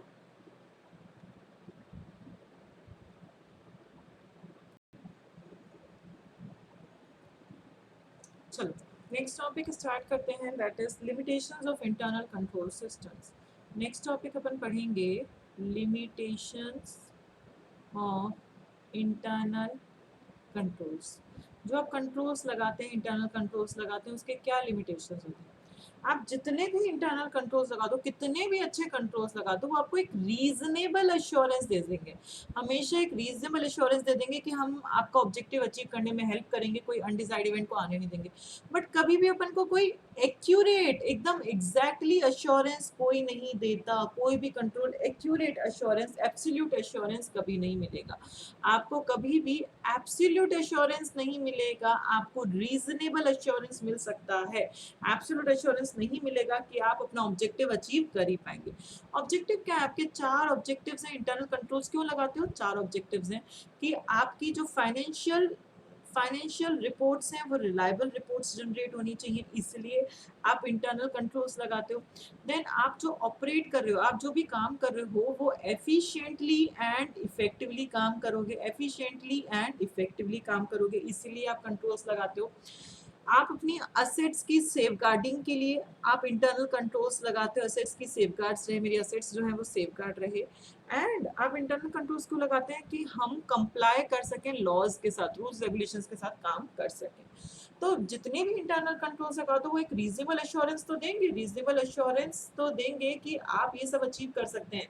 बट कभी भी अपन को एब्सोल्यूट एश्योरेंस नहीं मिलता कि अपन ये सब अचीव कर ही पाएंगे चाहे कुछ भी हो जाए। तो उसके कुछ लिमिटेशंस होती हैं, उसके कुछ लिमिटेशंस होती हैं। क्या लिमिटेशंस होती हैं इंटरनल कंट्रोल्स की? फर्स्ट लिमिटेशन मैनेजमेंट हमेशा ये ध्यान रखे इंटरनल कंट्रोल्स लगाते हुए कि कॉस्ट कभी एक्सीड ना हो जाए उसके बेनिफिट से। मतलब कभी भी ऐसा नहीं होना चाहिए कि कोई भी इंटरनल कंट्रोल की जो कॉस्ट है वो ज्यादा हो रही हो उसके बेनिफिट से। मतलब आपको बेनिफिट्स हमेशा ज्यादा मिलने चाहिए। तो कई बार कॉस्ट ज्यादा हो जाएगी तो ये उसका लिमिटेशन हो सकता है। इंटरनल कंट्रोल जो होता है वो अनयूजुअल नेचर कुछ होता है, कुछ भी अनयूजुअल काम हो गया, अनयूजुअल कोई नेचर का काम आ गया तो उस पे इंटरनल कंट्रोल्स काम नहीं कर पाएंगे। अनयूजुअल नेचर जो आपने कहा वो तो ठीक है, वो कर पा रहे हैं काम। ह्यूमन एरर, इंसान ने कोई गलती कर दी तो उसको इंटरनल कंट्रोल्स करेक्ट नहीं कर सकते। आप कोई इंस्ट्रक्शन को मिसअंडरस्टैंड कर लिया, आपने उस इंस्ट्रक्शन को समझा ही नहीं और गलत समझ के और गलत कंप्यूटर में एंट्री कर दी, तो कंप्यूटर तो जो काम आपने एंटर करा उसी के अकॉर्डिंग कंप्यूटर आपको फंक्शनिंग करके दे देगा। कंप्यूटर उसको सही अंडरस्टैंड नहीं कर सकता। तो अगर अनयूजुअल नेचर का कुछ भी आ गया तो इंटरनल कंट्रोल्स उस पर सही तरीके से काम नहीं कर सकते। कई बार क्या होते हैं, जो लोग होते हैं वो कल्यूजन कर लेते हैं। कल्यूजन अपने एम्प्लॉयज के साथ, एम्प्लॉयज कल्यूड कर लेते हैं। कल्यूड मतलब ग्रुप बना लेते हैं, या बाहर के एक्सटर्नल वर्ल्ड के जो लोग हैं, दुनिया है, उनके साथ आप ग्रुप बनाते हो। क्यों? ताकि हम अवॉइड कर सके इंटरनल कंट्रोल्स को। जानबूझकर अवॉइड करते हैं। आपने ग्रुप बना लिया और जानबूझकर आप ये सोचते हो हमें तो इस कंट्रोल के अकॉर्डिंग काम नहीं करना। एम्प्लॉयज जो कहते हैं कि जो कंट्रोल्स लगे हुए उस पर हमें तो काम नहीं करना, हम तो कंट्रोल्स पे काम नहीं करेंगे। ग्रुप बनाकर भी ये काम कर सकते हो आप लोग। कई बार क्या होता है कि जो बंदे की रिस्पॉन्सिबिलिटी है इंटरनल कंट्रोल्स को मैनेज करने की, वो बंदा रिस्पॉन्सिबिलिटी पे अपना काम नहीं कर पा रहा, उस रिस्पॉन्सिबिलिटी को उसने अब्यूज कर दिया, उसने रिस्पॉन्सिबिलिटी पे काम नहीं कर रहा। कोई बंदा ऐसा भी हो सकता है कि अपनी रिस्पॉन्सिबिलिटी प्रॉपर तरीके से नहीं निभा रहा। Manipulation by management, manipulation by management, judgement required in the preparation of financial statement. Management ने कोई मैनिपुलेशन कर दिया, कोई जजमेंट चाहिए फाइनेंशियल स्टेटमेंट्स बनाते टाइम, तो इंटरनल कंट्रोल्स ये जजमेंट नहीं दे सकते कि ये फाइनेंशियल स्टेटमेंट ऐसा बनना चाहिए, ऐसा बनना चाहिए, ये वाला आइटम असेट्स में आना चाहिए, वाला आइटम लाइबिलिटी में आना चाहिए। ये जजमेंट नहीं प्रोवाइड करवा सकते इंटरनल कंट्रोल्स। और जो मैनिपुलेशंस, जो भी चेंजेस करने हैं वो इंटरनल कंट्रोल्स खुद नहीं कर सकते। मैनिपुलेशन मैनेजमेंट को करना पड़ेगा, और मैनेजमेंट ने अगर गलत मैनिपुलेशंस कर दिए तो आपको दिक्कत आ सकती है। तो इंटरनल कंट्रोल्स की क्या क्या लिमिटेशंस हैं? इंटरनल कंट्रोल्स का पहला लिमिटेशन है कि अगर कॉस्ट ज़्यादा हो गई बेनिफिट से, कई बार हो जाता है, तो मैनेजमेंट को ध्यान रखना पड़ेगा कि कॉस्ट कभी बेनिफिट से ज़्यादा ना आए इंटरनल कंट्रोल्स की। अगर कोई अनयूजुअल नेचर का काम आ गया, जो आपने कह रखा है वो तो काम वो कर देगा कंट्रोल, पर कुछ अलग ही काम आ गया, मिसअंडरस्टैंडिंग, इंसान ने कोई इंस्ट्रक्शन गलत समझ के गलत डाल दिया, तो इंटरनल कंट्रोल उसको सही नहीं कर सकते। कई बार लोग ग्रुप बना लेते हैं, कमेटी बनाते हैं कि हम तो मिलकर इंटरनल कंट्रोल पे काम नहीं करेंगे, हम तो उसको अवॉइड करेंगे, हम उस पर काम नहीं कर सकते। जिस बंदे की रिस्पॉन्सिबिलिटी है वो अपनी रिस्पॉन्सिबिलिटी पे सही से काम नहीं कर रहा। और मैनिपुलेशन बाय मैनेजमेंट की जो भी कई बार मैनेजमेंट जो है वो गलत तरीके से चीज़ों को मैनिपुलेट कर देते हैं। आपको फाइनेंशियल स्टेटमेंट्स बनाने के लिए जो भी जजमेंट्स की ज़रूरत है वो सारे जजमेंट्स अपन नहीं दे पा रहे, तो इस तरीके से कई बार इंटरनल कंट्रोल सही तरीके से काम नहीं कर पाते। तो ये सारे क्या होते हैं, लिमिटेशंस होते हैं इंटरनल कंट्रोल्स। ठीक है, देन नेक्स्ट टॉपिक अपन पढ़ेंगे, that is diagrammatic representation of business process. Next topic अपन पढ़ेंगे diagrammatic representation of business process. Diagrammatic representation of business process, जितने भी ये बिजनेस प्रोसेस आप पढ़ते हो, purchase to pay, sales order, ये सब का डायग्राम्स में कैसे क्या रिप्रेजेंट कर सकते हो। सबसे पहले डायग्रामेटिक प्रेजेंटेशन करने का तरीका है फ्लो चार्ट्स। फ्लो चार्ट्स क्या होते हैं, क्या नहीं, क्या काम होता है फ्लो चार्ट का, फ्लो चार्ट क्यों काम में लिए जाते हैं। फ्लो चार्ट कोई भी जो सिंपल प्रोसेस है, कोई भी जो आसान सा, जैसे प्रोक्योरमेंट टू पे आसान प्रोसेस है, उसका डॉक्यूमेंटेशन बनाने के लिए, उसको डॉक्यूमेंट फॉर्म में बनाने के लिए फ्लो चार्ट्स काम में लिए जाते हैं। कोई भी सिंपल प्रोसेस, कोई भी सिंपल प्रोग्राम, उनका डॉक्यूमेंटेशन करने के लिए फ्लो चार्ट्स काम में ले सकते हैं।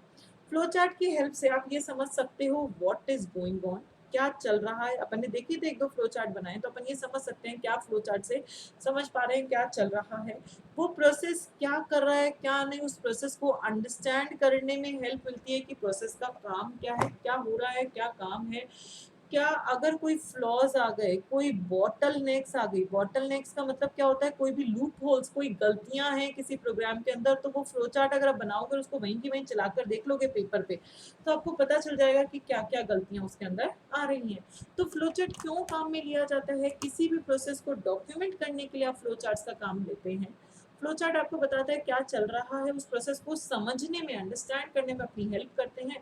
और कोई भी फ्लॉस, बॉटलनेक्स, लूप होल्स आ रहे हैं, तो फ्लो चार्ट की हेल्प से वो आसानी से अंडरस्टैंड किए जा सकते हैं, उनको आइडेंटिफाई किया जा सकता है। दो तरह के फ्लो चार्ट में, वैसे तो अपन ने पढ़े थे, बहुत सारे सिंबल्स होते हैं फ्लो चार्ट में जो काम में लेते हैं। कॉमनली दो ही बॉक्सेस काम में लेते हो, एक तो रेक्टेंगल। रेक्टेंगल रेक्टेंगल बॉक्स का काम क्या होता है, जितनी भी प्रोसेसिंग करनी है, जो भी आपको कैलकुलेशन करनी है, जो भी आपको एक्टिविटी परफॉर्म करनी है, वो सब आप रेक्टेंगल से शो करते हो। फ्लो चार्ट में दूसरा बॉक्स जो आप काम में लेते हो, दैट इज डायमंड। डायमंड किस लिए लेते हो काम में, कोई भी आपको डिसीजन लेना है किसी कंडीशन के लिए, तो उसके लिए अपन क्या लेते हैं, डायमंड काम में लेते हैं। तो फ्लो चार्ट में वैसे तो बहुत सारे बॉक्सेस होते हैं, पर एक अपन ने पढ़ा रेक्टेंगल। रेक्टेंगल क्यों काम में लेते हो आप, रेक्टेंगल किस लिए काम में लिया जाता है, प्रोसेसिंग करने के लिए या फिर एक्टिविटी को परफॉर्म करवाने के लिए। एंड डायमंड क्यों काम में लेते हो, कोई भी चीज़ का अगर आपको डिसीजन लेना है तो आप क्या काम में लेते हैं, डायमंड्स काम में लेते हैं। Then advantages of flow chart, flow chart के क्या क्या एडवांटेजेस हैं। एडवांटेजेस ऑफ फ्लो चार्ट, क्या एडवांटेजेस हैं, क्यों फ्लो चार्ट को काम में लेना चाहिए। Quicker grasp of relationship, flow chart की हेल्प से आप आसानी से अंडरस्टैंड कर सकते हैं कौन सा एलिमेंट में किस में क्या रिलेशनशिप है। फ्लो चार्ट की हेल्प से अपन इजीली आइडेंटिफाई कर सकते हैं कि किसकी किसके साथ क्या रिलेशनशिप है। बेसिकली फ्लो चार्ट कोई जो लेंदी प्रोसेस होता है, बहुत बड़ा बड़ा, अपन ने बनाकर देखे तो इतने बड़े बड़े पैराग्राफ्स की फॉर्म में क्वेश्चन लिखे हुए हैं, उनको समझना मुश्किल होता है। तो लेंदी जो प्रोसीजर होता है उसको आप इजीली अंडरस्टैंड कर सकते हैं फ्लो चार्ट की हेल्प से। जो लेंदी प्रोसेस जो लिखा हुआ था उसको समझना मुश्किल होता है, फ्लो चार्ट को देखकर उसको समझना आसान होता है कि वो प्रोसेस क्या कहना चाह रहा है, क्या काम है उसका, एंड किस एलिमेंट में क्या लिंकिंग है, कौन सा प्रोसेस का कौन सा एलिमेंट किस तरीके से कैसे किसी से रिलेशनशिप है, वो अपन फ्लो चार्ट की हेल्प से आसानी से निकाल सकते हैं। ठीक है, देन नेक्स्ट है that is effective analysis. Next है effective analysis. Effective analysis. Flow chart basically एक सिस्टम का ब्लूप्रिंट होता है। ब्लूप्रिंट का मतलब क्या होता है, जैसे आपको घर का नक्शा बनवाना है तो जो नक्शा होता है वो घर का ब्लूप्रिंट होता है कि वैसा सा आपका घर बनकर आएगा। तो फ्लो चार्ट ब्लूप्रिंट है, कोई भी प्रोसेस का ब्लूप्रिंट होता है। जो प्रोसेस फाइनली आप कोडिंग करोगे उसका ब्लूप्रिंट है कि इस तरीके से प्रोसेस की कोडिंग की जाएगी। तो फ्लो चार्ट फ्लो चार्ट की हेल्प से कोई भी जो प्रॉब्लम आ रही है वो आप इजीली आइडेंटिफाई कर सकते हो, और कोई और नया तरीका है कि उस काम तक पहुंचने का, कोई और नई अप्रोच है कि उस काम तक पहुंचने की, वो भी फ्लो चार्ट की हेल्प से आसानी से देख सकते हैं। जब भी फ्लो चार्ट चलाकर देखोगे तो पता चल जाएगा कि यहाँ पे प्रॉब्लम आ रही है, यहाँ पे ये चीज़ और होनी चाहिए थी, और उस काम करने का नया तरीका क्या हो सकता है, उसी चीज़ को करने का और तरीके क्या हो सकते हैं, वो भी अपन फ्लो चार्ट की हेल्प से आसानी से पता लगा सकते हैं। ठीक है। देन नेक्स्ट बेनिफिट है फ्लो चार्ट का, that is third benefit of the flow chart is communication. Communication, flow chart communicate करता है, फ्लो चार्ट बताता है। फ्लो चार्ट जो भी बिजनेस का प्रोसेस है, बिजनेस का जो प्रोसेस है, जो भी प्रॉब्लम्स आ रही है वो बताएगा किन लोगों को, जो लोग उसका सोल्यूशन निकाल कर देंगे उनको फ्लो चार्ट के हेल्प से कम्युनिकेट किया जा सकता है कि इस प्रॉब्लम में ये सोल्यूशन आ रही है। जो भी पीपल उसका सोल्यूशन निकाल कर देंगे, जो भी एक्सपर्ट्स उस प्रॉब्लम का सोल्यूशन निकाल कर देने वाले हैं, उन लोगों को आसानी से फ्लो चार्ट की हेल्प से बता सकते हैं कि इस प्रोसेस में ये प्रॉब्लम आ रही है, यहाँ दिक्कत आ रही है, इसको अपन को सॉल्व करना है। फ्लो चार्ट की हेल्प से डॉक्यूमेंटेशन आसानी से किया जा सकता है। डॉक्यूमेंटेशन, फ्लो चार्ट डॉक्यूमेंटेशन अच्छा डॉक्यूमेंटेशन का मेथड है, मतलब इसकी हेल्प से आसानी से डॉक्यूमेंट किया जा सकता है फ्लो चार्ट की हेल्प से। अगर कोई फ्यूचर में प्रोग्राम में कन्वर्जन करना, आपको फ्यूचर में कोई भी कन्वर्जन करना हो तो आप इस डॉक्यूमेंट में कन्वर्जन कर दो, फ्लो चार्ट में तो वहीं की वहीं आप कोडिंग में जाकर कन्वर्जन कर दोगे। अगर आपका स्टाफ छोड़कर चला गया और कोई नया बंदा आया, आपका कोई स्टाफ चेंज हो गया, नया बंदा आया, तो नए लोगों को ट्रेनिंग देना कि पुराना प्रोसेस किस तरीके से कैसे काम करता था, तो वो ट्रेनिंग देने के लिए और नए बंदे को वो पुराना प्रोसेस को अंडरस्टैंड करवाने के लिए भी फ्लो चार्ट काम में लिया जा सकता है। उसको समझा सकते हैं फ्लो चार्ट की हेल्प से कि ये प्रोसेस ऐसे काम करता था, इस पे आपको इस तरीके से काम करना है, ट्रेनिंग दी जा सकती है, उसको समझाया जा सकता है। एफिशिएंट कोडिंग, फ्लो चार्ट की हेल्प से आप आसानी से कोडिंग मतलब प्रोग्रामिंग लैंग्वेज में लिखना, C++, जावा। फ्लो चार्ट में तो अपने पेपर पेन से ऐसा ऐसा बना दिया कि ये फ्लो चार्ट आपने बनाए थे, ये डिसीजन है, इस पे ये होगा, इस पे ये होगा, फिर आपने ये और डिसीजन ले लिया, इस पे ये होगा, इस पे ये होगा, इस तरीके से आप फ्लो चार्ट बनाते थे। तो एफिशिएंट कोडिंग, उनको कंप्यूटर की लैंग्वेज में लिखना, तो फ्लो चार्ट एक गाइड के जैसे एक्ट करता है कोई भी प्रोग्राम की कोडिंग के लिए, एंड फ्लो चार्ट को देखकर ये भी समझा जा सकता है कि कोई स्टेप्स तो है, ओमिट तो नहीं हो गए, छूट तो नहीं गए। जब मैं कोडिंग कर रही हूँ, जब मैं C++, जावा में लिख रही हूँ उस प्रोग्राम को, तो फ्लो चार्ट के अकॉर्डिंग मैं लिखना शुरू कर दूंगी, और अगर मैंने लिखते हुए कोई स्टेप छोड़ दिया तो फ्लो चार्ट की हेल्प से पता लग जाएगा कि ये स्टेप आपका छूट चुका है, आपको ये स्टेप और लिखना चाहिए था। ठीक है। देन नेक्स्ट बेनिफिट है फ्लो चार्ट का, नेक्स्ट एडवांटेज है फ्लो चार्ट का, that is program debugging. Debugging मतलब करेक्ट करना, सही करना, किसी भी प्रॉब्लम को सही करना, तो फ्लो चार्ट प्रोग्राम डिबगिंग में भी हेल्प करता है। फ्लो चार्ट की हेल्प से आप आसानी से डिटेक्ट कर सकते हैं कि एरर आ रही है, उसको लोकेट कर सकते हैं कहाँ पे एरर आ रही है, और उस मिस्टेक को रिमूव भी कर सकते हैं। आपने जैसे कोई इनकम टैक्स का अपने फ्लो चार्ट बनाया, तो आप डिटेक्ट कर लोगे कि यहाँ पे आपकी एरर आ रही है, कि जहाँ पे सरचार्ज लगाना चाहिए था वहाँ लगा नहीं दे, फिर लोकेट कर लोगे कि इस जगह पे एरर आ रही है, उस चीज़ को हटा देंगे और अपन आसानी से प्रोग्राम को डिबग कर सकते हैं, प्रोग्राम को सही कर सकते हैं फ्लो चार्ट की हेल्प से। एफिशिएंट प्रोग्राम मेंटेनेंस, नेक्स्ट इसका एडवांटेज है, that is efficient program maintenance. Efficient program maintenance, flow chart के हेल्प से प्रोग्राम को मेंटेन भी किया जा सकता है, मतलब किस इंफॉर्मेशन को कब मॉडिफाई करना है, कहाँ पे क्या मॉडिफाई करना है, कहाँ पे क्या चेंजेस करना है, ये फ्लो चार्ट आसानी से, फ्लो चार्ट की हेल्प से आसानी से मॉडिफिकेशंस किए जा सकते हैं कि इसकी जगह ये होना चाहिए था, तो उसको वहाँ मॉडिफिकेशन करो, और कोडिंग में जाकर सिर्फ आपको वही मॉडिफिकेशंस करने की जरूरत है, आपको और कहीं मॉडिफिकेशंस नहीं करने की जरूरत, तो इससे अच्छे से प्रोग्राम को आप मेंटेन भी कर सकते हैं। देन नेक्स्ट एडवांटेज है फ्लो चार्ट का, that is identifying responsibilities. Flow chart की हेल्प से जो फंक्शनल डिपार्टमेंट के जो लोग हैं उनको पता होगा कि किसका क्या काम है, क्लियरली डिफाइन करेगा फ्लो चार्ट फंक्शनल डिपार्टमेंट को कि प्रोडक्शन डिपार्टमेंट का क्या काम है, मार्केटिंग डिपार्टमेंट का क्या काम है, प्रोसेस ओनर का क्या काम है, किसका क्या काम है, किसकी क्या रिस्पॉन्सिबिलिटी है, ये फ्लो चार्ट की हेल्प से आसानी से डिपिक्ट किया जा सकता है। एंड लास्ट बेनिफिट है फ्लो चार्ट का, that is establishing controls.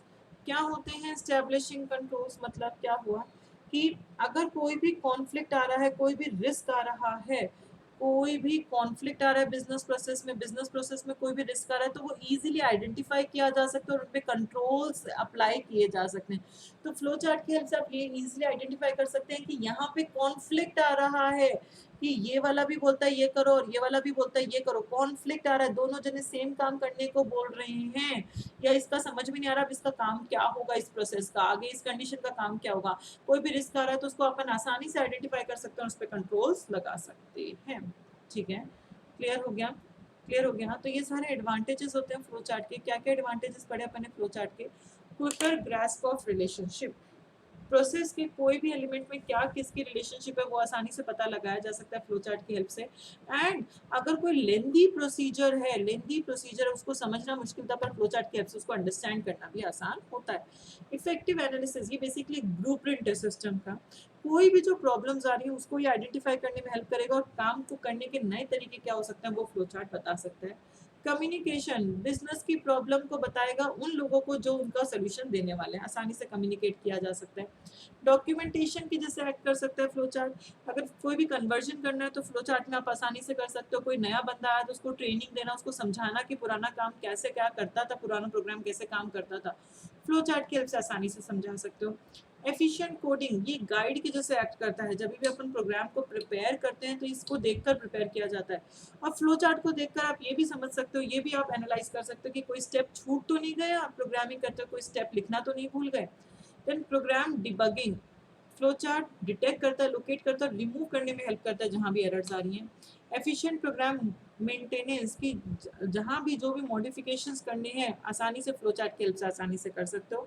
Identifying responsibility, flow chart बताता है कौन से डिपार्टमेंट की क्या रिस्पॉन्सिबिलिटी है, प्रोसेस ओनर की क्या रिस्पॉन्सिबिलिटी है। एस्टैब्लिशिंग कंट्रोल्स, अगर प्रोसेस के अंदर कोई भी कॉन्फ्लिक्ट कोई भी रिस्क आ रहा है तो फ्लो चार्ट उसको इजीली आइडेंटिफाई करवाने में हेल्प करते हैं ताकि अपन उस पर आसानी से कंट्रोल्स लगा सकें।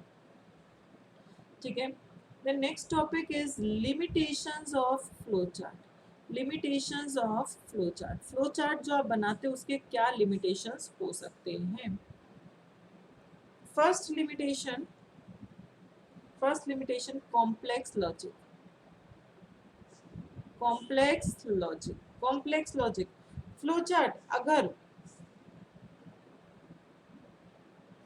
देखो, फ्लो चार्ट को कई बार समझना बहुत मुश्किल होता है, अगर बहुत लेंदी प्रोसीजर है तो उसमें उसका लॉजिक लगाना कहाँ पे क्या करना है कैसे करना बहुत मुश्किल हो जाता है। आप टेक्निकल ही समझते रहते हैं कि अच्छा ये डायमंड के बाद ये वाला बॉक्स आएगा, फिर इनपुट वाला बॉक्स आएगा, फिर स्टार्ट वाला बॉक्स आएगा, फिर प्रिंट वाला बॉक्स आएगा, तो आप क्या करना है ये भूल जाते हैं, ये फॉरगेट हो जाते हैं, और कैसे करना है सिर्फ उसी में दिमाग लगाते रहते हैं। कई बार क्या होता है फ्लो चार्ट बनाते वक्त अपना दिमाग सिर्फ इसी में चलता रहता है, कैसे करना है कैसे करना है कैसे करना है, क्या करना है वो भूल जाते हैं, एक्चुअल क्या निकालना था वो भूल गए, बस कैसे करना है वो दिमाग में रहता है, इतनी सारी टेक्निकल डिटेल्स अपन को फॉलो करनी पड़ती हैं, तो इतना सारा कॉम्प्लेक्स हो सकता है। देन मॉडिफिकेशंस, आप लोगों को पता ही है अगर आपको कोई भी चेंजेस करने हैं, मैंने आपको बोला था क्लास में कि जब भी फ्लो चार्ट्स बनाओ तो पेंसिल से बनाओ, क्योंकि चेंजेस करना तो वही रब करके कर सको। अगर आपने पेन से बना और कोई भी चेंजेस छोटे से भी करना तो आपको पूरा काट कर दोबारा से नया रीड्रॉ ही करना पड़ेगा, आप उस फ्लो चार्ट को कंप्लीट उसी में मॉडिफाई नहीं कर सकते, आपको रीड्रॉ ही करना पड़ेगा फ्लो चार्ट को। थर्ड इसका लिमिटेशन क्या है? रिप्रोडक्शन, फ्लो चार्ट को रिप्रोड्यूस करना कंप्यूटर में दोबारा से प्रोड्यूस करना बहुत मुश्किल है, क्योंकि यहाँ जो सिंबल्स हैं वो उनको लिखा नहीं जा सकता कंप्यूटर में, तो उसको रिप्रोड्यूस करना बहुत मुश्किल होता है। Then link between condition and action, next इसका डिसएडवांटेज है link between condition and action, link between किस कंडीशन पे क्या एक्शन लेना है, कई बार ये समझना बहुत मुश्किल हो जाता है, आप लोग ये नहीं समझ पाते कि ये कंडीशन आ गई तो ये एक्शन लेना है, ये कंडीशन आ गई तो ये एक्शन लेना है, कई बार उसको समझना मुश्किल होता है।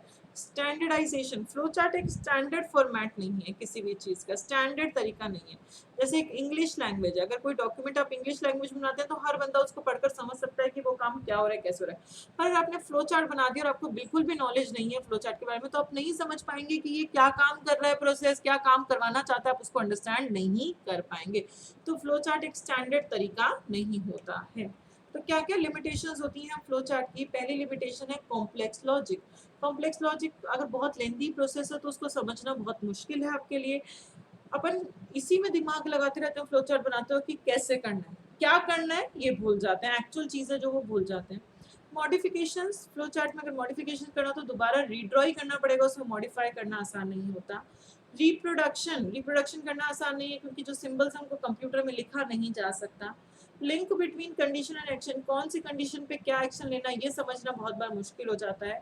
स्टैंडर्डाइजेशन, फ्लो चार्ट एक स्टैंडर्ड फॉर्मेट नहीं है किसी भी चीज के लिए। क्यों? इंग्लिश लैंग्वेज एक स्टैंडर्ड फॉर्मेट है, डॉक्यूमेंट्स अगर इंग्लिश में बनाए गए तो हर बंदा उसको पढ़कर समझ सकता है क्या हो रहा है, कैसे हो रहा है। पर अगर आपने फ्लो चार्ट बनाकर दे दिया, आपको जरा सी भी टेक्निकल नॉलेज नहीं है, तो आप उसको नहीं अंडरस्टैंड कर पाएंगे कि वो काम क्या हो रहा है, किस तरीके से वो प्रोसेस काम कर रहा है। क्लियर हो गया? तो फ्लो चार्ट के एडवांटेजेस एंड फ्लो चार्ट के डिसएडवांटेजेस। नेक्स्ट टॉपिक अपन पढ़ेंगे that is data flow diagram. Next topic अपन क्या पढ़ेंगे बच्चों? DFD, that is data flow diagrams. DFD, DFD क्या होते हैं? Data flow diagrams. क्या होते हैं डेटा फ्लो डायग्राम्स? जैसे डॉक्यूमेंट करने का एक तरीका था फ्लो चार्ट, दूसरा तरीका है DFD। DFD में जो प्रोसेसेस होते हैं वो फंक्शनल डिपार्टमेंट में डिवाइड कर दिए जाते हैं। जो भी प्रोसेसेस होते हैं उनको अपन किस में डिवाइड कर देते हैं? फंक्शनल डिपार्टमेंट में डिवाइड कर देते हैं। मतलब अगर प्रोक्योर टू पे वाला काम भी कर रहे हो कि सामान रॉ मटेरियल खरीद रहे हो, तो कौन से फंक्शनल डिपार्टमेंट कौन से होते हैं? Production department, marketing department, finance department, HR department.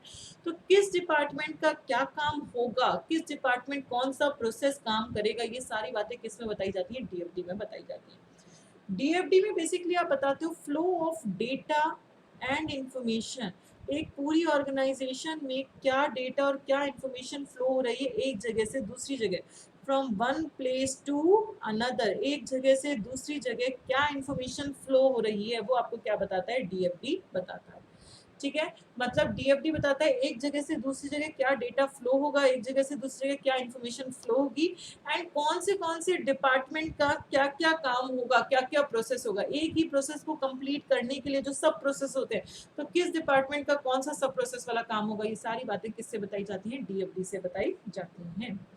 DFD का प्रैक्टिकल नहीं आएगा एग्जाम के अंदर, DFD का प्रैक्टिकल नहीं आएगा, तो अपन को एक दो एग्जांपल्स बस बनाने आने चाहिए DFD में कैसे क्या बनाते हैं।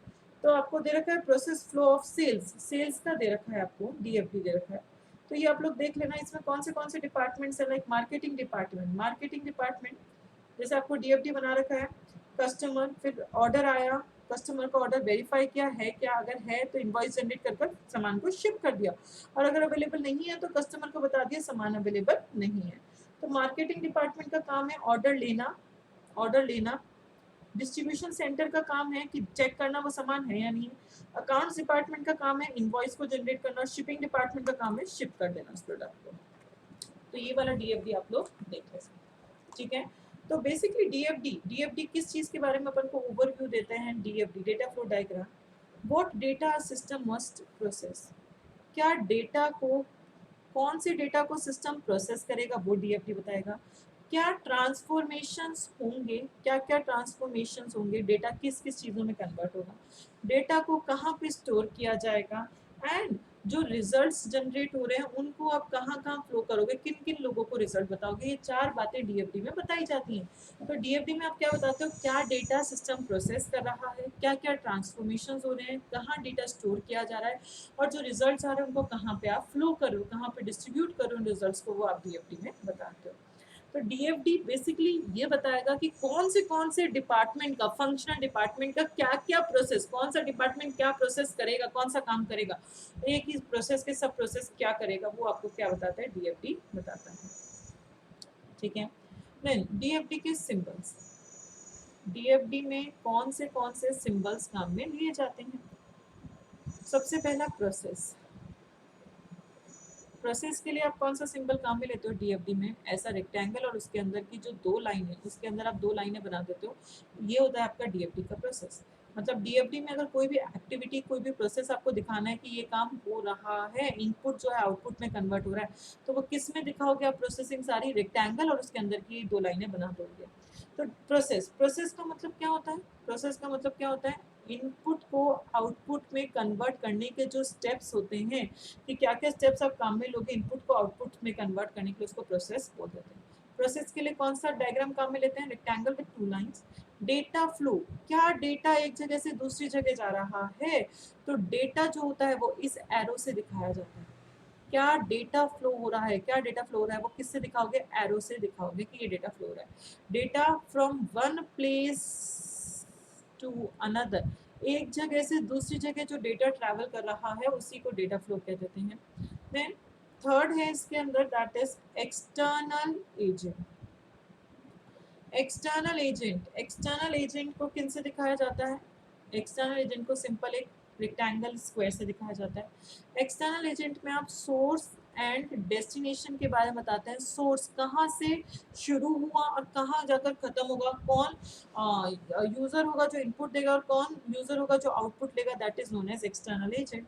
डेटा स्टोर, कहाँ पे डेटा को आप स्टोर करके रखोगे, कहाँ पे डेटा को स्टोर कर दोगे ताकि बाद में उसको काम में लिया जा सके। तो डेटा स्टोर किस तरीके से दिखाते हो? ऐसा, और इसके आगे ये लाइन, ये ओपन छोड़ देते हो यहाँ पे डेटा स्टोरेज के लिए। जो डेटाबेस होता है, डेटाबेस मतलब जहाँ डेटा स्टोर होता है, उसके लिए ये सिंबल काम में लिया जाता है। देन लास्ट सिंबल है इसके अंदर, डीएफडी के अंदर लास्ट सिंबल है, that is real time link. Real time link, real time link, real time link मतलब आपको दो चीजों को जब लिंक करना हो, दो चीजों को एक दूसरे से कनेक्ट करना हो, तो उसके लिए आप ये सिंबल काम में लेते हैं। एक्सटर्नल एजेंट, एक चीज को दूसरी चीज से जोड़ना हो तो अपन ये रियल टाइम लिंक काम में ले लेते हैं। तो डीएफडी के 5 सिंबल्स होते हैं डेटा फ्लो डायग्राम्स के। प्रोसेस, प्रोसेस मतलब इनपुट को आउटपुट में कन्वर्ट करने के लिए जो भी स्टेप्स काम में लोगे उनको प्रोसेस कहते हो। उसका सिंबल क्या होता है? रेक्टेंगल, उसके अंदर दो lines. Data flow, arrow, one place से दूसरी प्लेस जो डेटा जा रहा है। एक्सटर्नल एजेंट जो सोर्स एंड डेस्टिनेशन होते हैं उनको स्क्वायर से दिखाया जाता है। डेटा स्टोर, ओपन रेक्टेंगल छोड़ देते हैं और एक लाइन बना देते हैं जहाँ डेटाबेस, जहाँ डेटा स्टोर किया जाएगा ताकि बाद में काम में लिया जा सके। एंड रियल टाइम लिंक, जब दो चीज़ों को एक दूसरे से कनेक्ट करना हो तो आप क्या काम में लेते हैं? रियल टाइम लिंक काम में लेते हैं। ठीक है, तो एक एग्जाम्पल देखते हैं डीएफडी का, एक एग्जाम्पल देखते हैं अपन डीएफडी का, बनाकर देखते हैं किस तरीके से डीएफडी बनाया जाता है। फॉर एग्जाम्पल आपको दे रखा है, आपके नोट्स में दे रखा है ये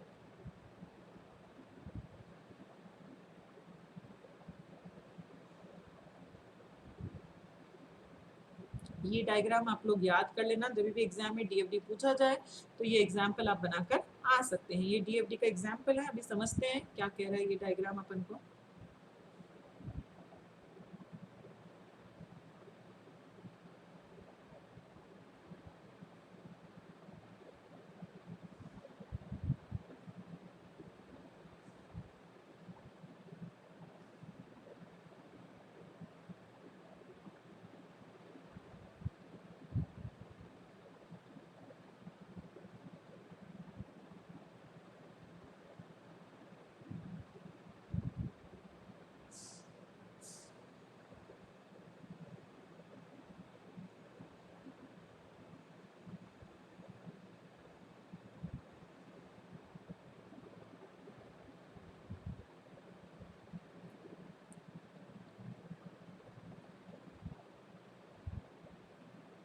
देखो ये डीएफडी का एग्जाम्पल है, क्या है ये क्वेश्चन है, book borrowed from a library being return and fine calculated due to delay.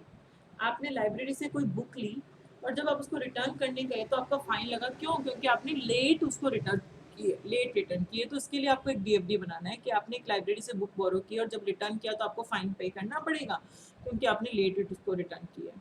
तो ये अपने डीएफडी बना दिया। बुक, सबसे पहले क्या होता है, लाइब्रेरियन को जाकर अपन बुक देते हैं रिटर्न करते हो।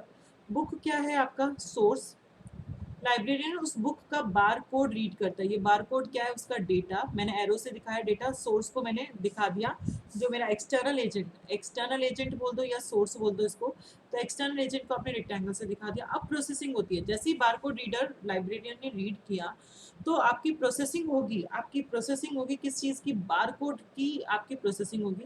कंप्यूटर उसकी प्रोसेसिंग करेगा, उस बार कोड के अकॉर्डिंग वो देखेगा कि कौन सी बुक थी, उसका बुक का आईडी जनरेट हो जाएगा। ये बुक का आईडी क्या है? डेटा है। ये डेटा जाएगा कैलकुलेट फाइन, अब उसको फाइन कैलकुलेट करना है, तो फाइन कैलकुलेट भी एक तरीके का प्रोसेस है। ये जो प्रोसेस है अपन ने इस तरीके के बॉक्स में दिखा दिया।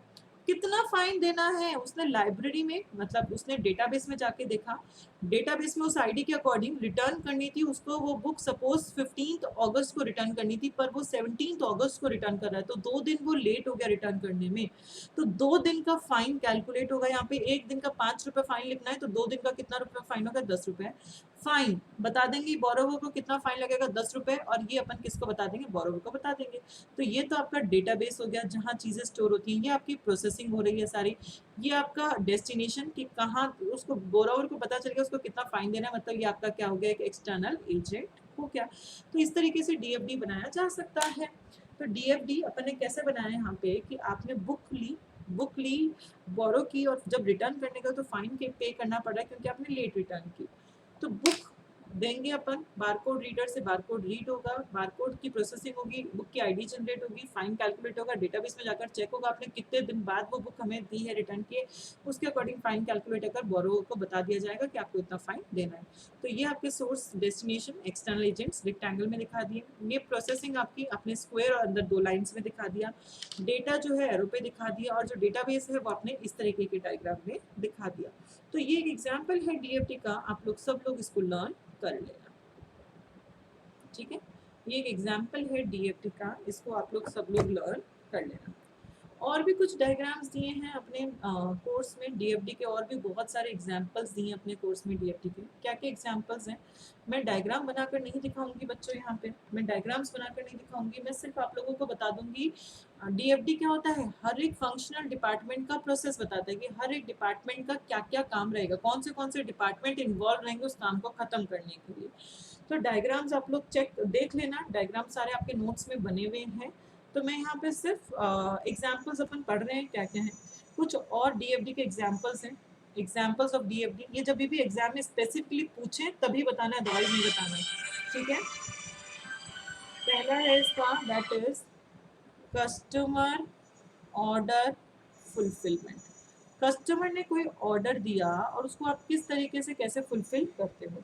तो कस्टमर ऑर्डर फुलफिलमेंट क्या होता है? यहाँ पे सबसे पहले कस्टमर ऑर्डर प्लेस करता है, कस्टमर ऑर्डर प्लेस करता है, फिर उसके बाद वो सेल्स डिपार्टमेंट उसके लिए एक ऑर्डर, सेल्स डिपार्टमेंट उसके लिए एक ऑर्डर क्रिएट कर देता है कि हाँ ठीक है ये कस्टमर ने मुझे ऑर्डर दिया है। और अगर अगर सेल्स ऑर्डर क्रेडिट के अकॉर्डिंग, सेल्स डिपार्टमेंट ने ऑर्डर प्लेस, कस्टमर ने ऑर्डर प्लेस किया, सेल्स डिपार्टमेंट का काम है ये चेक करना कि उसकी क्रेडिट लिमिट है क्या, वो इतने का उधारी का सामान खरीद सकता है क्या। And invoice process to check credit activity, मतलब क्रेडिट को चेक किया जाएगा कि उसको इतना उधारी में सामान दे सकते हैं नहीं दे सकते। अगर क्रेडिट चेक ओके निकल गया कि ठीक है कस्टमर को इतना उधारी में आप सामान दे सकते हो, अगर उधारी में सामान दे सकते हो तो कस्टमर को आप चेक करोगे उसके बाद स्टॉक अवेलेबल है क्या। अगर हाँ स्टॉक भी अवेलेबल है आपके पास तो आप उस सामान को शिप कर दोगे और कस्टमर को सेंड कर दोगे। अगर सामान अवेलेबल नहीं है, यस अगर अवेलेबल है, अगर अवेलेबल नहीं है तो आप मैन्युफैक्चरिंग डिपार्टमेंट को बोलोगे कि वो प्रोडक्शन करे, वो प्रोडक्शन करेगा, प्रोडक्शन कर फिर सामान कस्टमर को शिप कर दिया जाएगा और उसके साथ उसका इनवॉइस भेज दिया जाएगा और कस्टमर फाइनली अपन को पेमेंट कर देगा। और अगर क्रेडिट ओके नहीं है, मतलब इतना वो उधारी में सामान नहीं कर सकता, नहीं खरीद सकता, तो उस कस्टमर को बोल देंगे हम आपका ऑर्डर प्लेस नहीं कर सकते। ये तो मैंने ओवरव्यू बताया कि कस्टमर ऑर्डर फुलफिलमेंट, कस्टमर आया उसने ऑर्डर प्लेस किया, सेल्स डिपार्टमेंट सबसे पहले चेक करेगा कि उतना क्रेडिट में उसको मैं सामान दे सकती हूँ नहीं दे सकती, क्रेडिट चेक करेगा, अगर उसका क्रेडिट ओके है मतलब उतने में उधारी उसको दी जा सकती है तो सेल्स डिपार्टमेंट चेक करेगा कि इतना स्टॉक अवेलेबल है क्या, अगर हाँ तो शिप कर सामान सेंड कर दिया जाएगा और सामान पहुंच जाएगा और बिल वो दे देगा, मुझे पैसा दे देगा। अगर स्टॉक में नहीं है तो मैन्युफैक्चरिंग डिपार्टमेंट को बोला जाएगा ताकि वो प्रोडक्शन करें और सामान उनको भेज देंगे कस्टमर को, और उसके बदले इनवॉइस भेज देंगे और उसके बदले वो हमें पेमेंट कर देगा। पर अगर क्रेडिट ही ओके नहीं है तो कस्टमर का जो ऑर्डर था उसको रोक दिया जाएगा कि आगे और ऑर्डर मतलब उसका ऑर्डर नोट डाउन नहीं किया जाएगा, उसको बोल दिया जाएगा आप इतना उधारी में सामान हमसे नहीं खरीद सकते। तो कौन से डिपार्टमेंट्स इन्वॉल्व होते हैं कस्टमर ऑर्डर फुलफिलमेंट में? कौन से डिपार्टमेंट्स इन्वॉल्व होते हैं? एक तो कस्टमर का काम होगा, यहाँ पे सेल्स डिपार्टमेंट का काम होगा जो सारी चीजें करेगा, क्रेडिट एंड इनवॉइस जो प्रोसेस है उसका काम होगा क्रेडिट इनवॉइस का, प्रोडक्शन डिपार्टमेंट का काम होगा कि अगर वो सामान नहीं है स्टॉक में तो प्रोडक्शन डिपार्टमेंट प्रोडक्शन करेगा, एक असेंबलिंग एंड शिपिंग, असेंबल करना उस सामान को इकट्ठा करना और सामान को शिप कर देना कस्टमर को पहुंचाना, ये सारे फंक्शंस ये सारे डिपार्टमेंट्स का काम होगा यहाँ पे अगर कस्टमर को कोई भी ऑर्डर फुलफिलमेंट करना है तो। ठीक है, इसका डायग्राम बहुत ज़्यादा डिटेल में इनके डायग्राम्स करने की ज़रूरत नहीं है बच्चों, सिर्फ आप लोगों को ये नाम पता होने चाहिए कि कौन से डिपार्टमेंट्स इन्वॉल्व होंगे, और इसकी ये जो समरी टाइप्स मैंने बताई है वो समरी पता होनी चाहिए एग्जाम में। डायग्राम्स इतना डिटेल में, बाकी डायग्राम में भी तो यही सारी बातें लिखी हुई है, बस इन्हीं को बॉक्स में डाल दिया गया, जो मैंने ये समरी टाइप बताया इसी को बॉक्स में डालकर डायग्राम में बना दिया। पर बहुत ज़्यादा डायग्राम्स पे डीएफडी के डायग्राम से बहुत ज़्यादा प्रैक्टिस करने की जरूरत नहीं है क्योंकि एग्जाम में ऐसा पूछे नहीं जाते। ठीक है, देन नेक्स्ट अपन प्रोसेस पढ़ेंगे, यही सारे एग्जांपल्स दिए हैं अपन को डीएफडी के। नेक्स्ट आप प्रोसेस पढ़ोगे डीएफडी के अंदर, that is order to cash. Order to cash, customer का ऑर्डर आया और उसके बदले कस्टमर ने अपन को कैश दे दिया। कौन से डिपार्टमेंट्स इन्वॉल्व होंगे? सेल्स एंड मार्केटिंग डिपार्टमेंट काम रहेगा। हाँ, सेल्स एंड मार्केटिंग डिपार्टमेंट का काम क्या रहेगा? सेल्स एंड मार्केटिंग डिपार्टमेंट का काम रहेगा अपने प्रोडक्ट को एडवर्टाइज करो, अपने प्रोडक्ट को मार्केट करो ताकि ज़्यादा से ज़्यादा आपको ऑर्डर मिल सके, कस्टमर ज़्यादा से ज़्यादा आपके लिए ऑर्डर प्लेस कर सके। Then order fulfilment, order fulfilment, order fulfilment मतलब ऑर्डर मिल गया, सेल्स मार्केटिंग डिपार्टमेंट ने ऑर्डर दे दिया, उसके बाद उसको इन्वेंट्री में चेक किया जाता है कि वो सामान अवेलेबल है या नहीं है, उसकी अवेलेबिलिटी चेक की जाती है। अगर सामान अवेलेबल है, अगर स्टॉक में है, यस अवेलेबल है, तो उसका ट्रांसपोर्टेशन अरेंज कर दिया जाता है और प्रोडक्ट को सेंड कर दिया जाता है, कस्टमर को भेज दिया जाता है। देन मैन्युफैक्चरिंग डिपार्टमेंट इन्वॉल्व होगा यहाँ पे। मैन्युफैक्चरिंग डिपार्टमेंट का काम क्या होगा? मैन्युफैक्चरिंग डिपार्टमेंट अगर वो स्टॉक में नहीं है जो सामान कस्टमर ने मांगा था, अगर अगर मैन्युफैक्चरिंग डिपार्टमेंट का काम क्या, अगर स्टॉक नॉट अवेलेबल है, अगर स्टॉक में वो सामान अवेलेबल नहीं है तो इन्फॉर्मेशन मैन्युफैक्चरिंग डिपार्टमेंट के पास चली जाती है कि ये सामान अपन को बनाना है, प्रोडक्शन करना है, एंड मैन्युफैक्चर होकर वो सामान कस्टमर तक पहुंच जाता है, सेंड कर दिया जाता है। देन रिसीवेबल्स, रिसीवेबल्स मतलब सामान पहुंच गया उसके बाद कस्टमर हमें बिल पेमेंट करेगा। रिसीवेबल्स मतलब इनवॉइस क्रिएट किया जाएगा और इनवॉइस किसको भेज दिया जाएगा? कस्टमर को इनवॉइस भेज दिया जाएगा, कस्टमर उसके बदले पेमेंट करेगा और पेमेंट करते इनवॉइस क्लोज हो जाएगा। तो हर एक प्रोसेस के अंदर बहुत सारे सब प्रोसेस होते हैं। जैसे मेन प्रोसेस क्या था? ऑर्डर को फुलफिल करना। उसका सब प्रोसेस क्या होता है? ऑर्डर रिसीव करो, एक्टिविटीज क्या है? चेक करो कि इन्फॉर्मेशन सही ऑर्डर में है या नहीं है, कंप्यूटर सिस्टम में ऑर्डर डाल दो, उसकी वर्दीनेस चेक करो, क्रेडिट वर्दीनेस, कस्टमर को होता उधारी में सामान दे सकते नहीं दे सकते, उसकी कितनी क्रेडिट लिमिट है, कोई डिस्क्रिपेंसी तो नहीं है ना। तो मतलब एक ही सब प्रोसेस, एक ही प्रोसेस, मेन प्रोसेस क्या था? ऑर्डर फुलफिलमेंट, जो अपन ने मेन प्रोसेस किया, इसके अंदर के सब प्रोसेसेस बहुत सारे हो सकते हैं। तो आप लोगों को मेन ये समरी पता होनी चाहिए, इसके डायग्राम्स एक बार देख लेना, गो थ्रू कर लेना, बहुत ज़्यादा डिटेल में याद करने की ज़रूरत नहीं है। नेक्स्ट एग्जाम्पल है डीएफडी का, दैट इज प्रोक्योर टू पे। प्रोक्योर टू पे अपन को पता है क्या होता है? प्रोक्योर टू पे रॉ मटेरियल खरीदना और उसके बदले वेंडर को पेमेंट कर देना। तो यहाँ कौन से डिपार्टमेंट होंगे? पहला होगा आपका यूजर डिपार्टमेंट। ये डिपार्टमेंट्स के नाम याद कर लेना भाई सब लोग, क्या क्या है। User department, user department enterprise का कोई भी बंदा, उसको अगर कोई भी मटेरियल की जरूरत है तो वो उस मटेरियल के लिए एक परचेज रिक्विजिशन बनाएगा, परचेज रिक्विजिशन बनाकर किसको दे देगा? प्रोक्योरमेंट डिपार्टमेंट को दे देगा। प्रोक्योरमेंट डिपार्टमेंट कौन सा है? जो परचेज डिपार्टमेंट है उसको परचेज रिक्विजिशन बनाकर दे दी कि मुझे ये सामान की जरूरत है। अब प्रोक्योरमेंट डिपार्टमेंट, जो प्रोक्योरमेंट डिपार्टमेंट है उसका क्या काम है, प्रोक्योरमेंट डिपार्टमेंट का क्या काम है, वो परचेज रिक्विजिशन को देखेगा और प्रायोरिटी चेक करेगा कि कौन सी रिक्विजिशन की प्रायोरिटी पहले है, कौन सी की बाद में, किसको ज़्यादा ज़रूरत है, किसकी ज़रूरत अर्जेंट है, किसकी अर्जेंट नहीं है। उसके बाद वो ढूंढेगा सोर्स ऑफ सप्लाई, कहाँ कहाँ से वो रॉ मटेरियल खरीद सकता है, कौन से वेंडर्स हैं जो उसको वो सामान प्रोवाइड करवा सकते हैं। फिर उसके बाद वो वेंडर्स को बोलेगा, वेंडर को बोलेगा आप अपना कोटेशन सबमिट करो, वेंडर को क्या बोलेगा, आप अपना कोटेशन सबमिट करो। उसके बेसिस पे वो नेगोशिएट करेगा प्राइस के लिए, कम ज़्यादा करवाने की कोशिश करेगा, उसकी क्वालिटी, इस क्वालिटी का सामान मिलना चाहिए, मैं आपको इतने टाइम में पेमेंट करूंगा, 2 महीने 3 महीने में, इतना क्या, ये सारी बातें यहाँ पे डिसाइड हो जाएंगी। सारा काम किसका है, प्रोक्योरमेंट डिपार्टमेंट का। देन नेक्स्ट काम,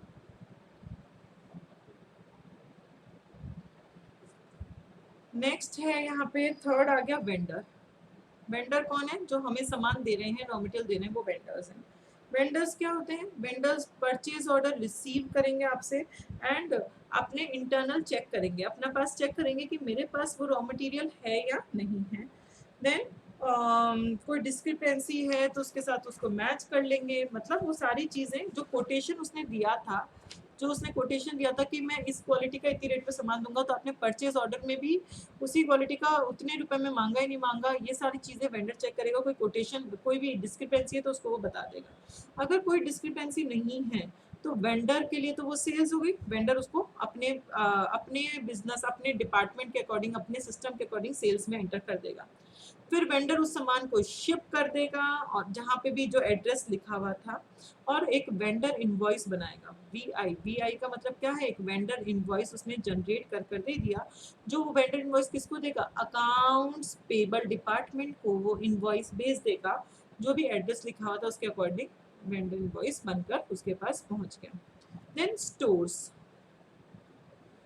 स्टोर्स, सामान आपके पास आ गया, आपने सामान को रिसीव कर लिया, जहाँ पे भी रिसीव करना था, जिस भी गोदाम में, आप उसकी क्वालिटी चेक करते हो एज पर द आपका परचेज ऑर्डर में जो क्वालिटी लिखी हुई थी, और जो क्वालिटी यूजर ने मांगी थी, सारी क्वालिटी सेम है या नहीं है, कोई डिस्क्रिपेंसी है तो हद के हद वेंडर को इन्फॉर्म कर देंगे।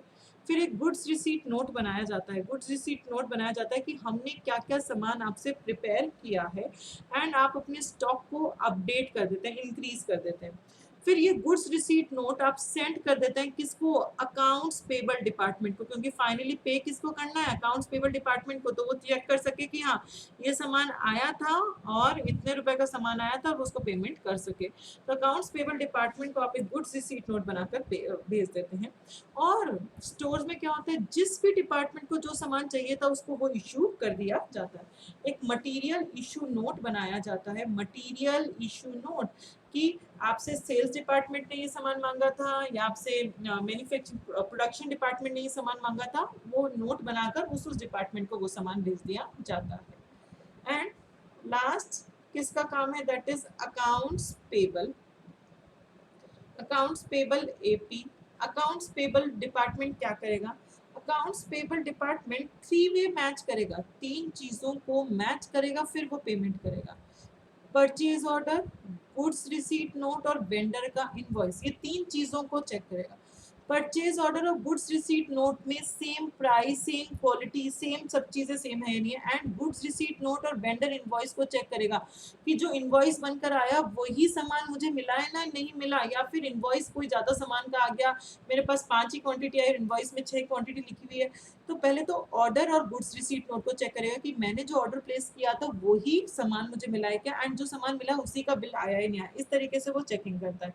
अगर कोई डिस्क्रिपेंसी नहीं आई, कोई प्रॉब्लम नहीं है, मतलब सारी चीजें आपकी मैच हो गई, तो एक पेमेंट वाउचर बना दिया जाता है और पेमेंट कर दिया जाता है, तो अकाउंट्स पेबल डिपार्टमेंट पेमेंट कर देगा।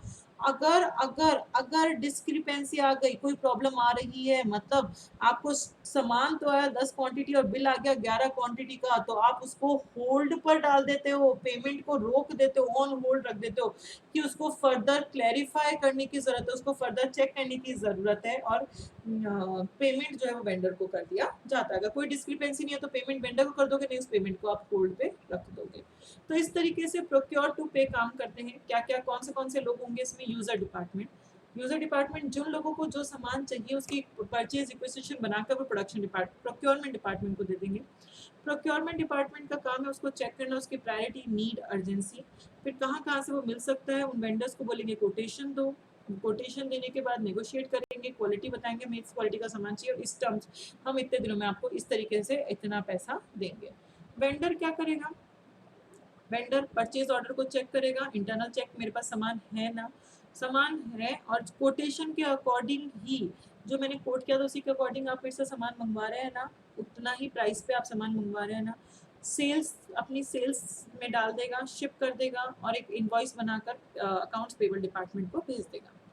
स्टोर्स, सामान रिसीव हो गया, क्वालिटी चेक करोगे, परचेज ऑर्डर के अकॉर्डिंग कोई भी खराब क्वालिटी है तो हाथ के हाथ वेंडर को बता दोगे और उसको रिटर्न कर दोगे। गुड्स रिसीट नोट बनाओगे जिसमें लिखा हो रहेगा हमने क्या क्या सामान रिसीव कर लिया है। गुड्स रिसीट नोट्स बनाने का स्टॉक को भी बढ़ा दोगे और ये GRN जो है अकाउंट्स पेबल डिपार्टमेंट को भी भेज दोगे। और एक मटेरियल इशू नोट भी बनाओगे कि जिस जिस डिपार्टमेंट को जो जो सामान चाहिए जैसे जैसे उनकी जरूरत है वैसे वैसे उनको सामान पहुंचाते जाएंगे। फिर अकाउंट्स पेबल डिपार्टमेंट का काम क्या, 3 वे मैच करता है, purchase order, goods receipt note and vendor invoice. Purchase order को गुड्स रिसीट नोट से मैच करेगा, गुड्स रिसीट नोट को वेंडर इनवॉइस से मैच करेगा। अगर कोई डिस्क्रिपेंसी नहीं है तो पेमेंट वाउचर बनाया और पेमेंट कर देंगे जो भी हमने सोचा टर्म्स थी उसके अकॉर्डिंग। डिस्क्रिपेंसी आ गई तो आप होल्ड पे रख दोगे पेमेंट को और उसका क्लैरिफिकेशन आप क्लैरिफाई करोगे, वापस से वेंडर के साथ उसको क्लैरिफाई करोगे, अदरवाइज आप वेंडर को उस चीज़ का पेमेंट कर दोगे। तो बेसिकली यहाँ कौन से लोग हुए, कौन से डिपार्टमेंट्स हैं, एक तो यूजर डिपार्टमेंट, एक प्रोक्योरमेंट, एक वेंडर, एक स्टोर्स, एक अकाउंट्स पेबल डिपार्टमेंट है।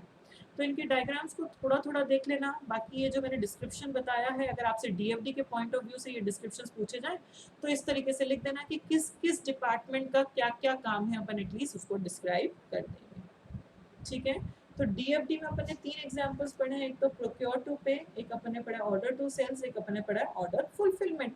ऑर्डर फुलफिलमेंट और ऑर्डर टू सेल्स एकदम सेम बात है, एकदम सेम बात है, बस यहाँ अलग अलग डिपार्टमेंट का काम अलग अलग मेंशन कर दिया और यहाँ सारा काम आपने एक साथ मेंशन कर दिया। बाकी दोनों चीजें एकदम सेम है, ऑर्डर फुलफिलमेंट और order to sales, order to cash जो है वो एकदम सेम है। यहाँ डिपार्टमेंट वाइज काम बता दिया और यहाँ पे आपको एक समरी पॉइंट ऑफ व्यू से बता दिया। इनके डायग्राम्स अपन को बहुत ज़्यादा डिटेल में करने की ज़रूरत नहीं है। ठीक है बच्चों।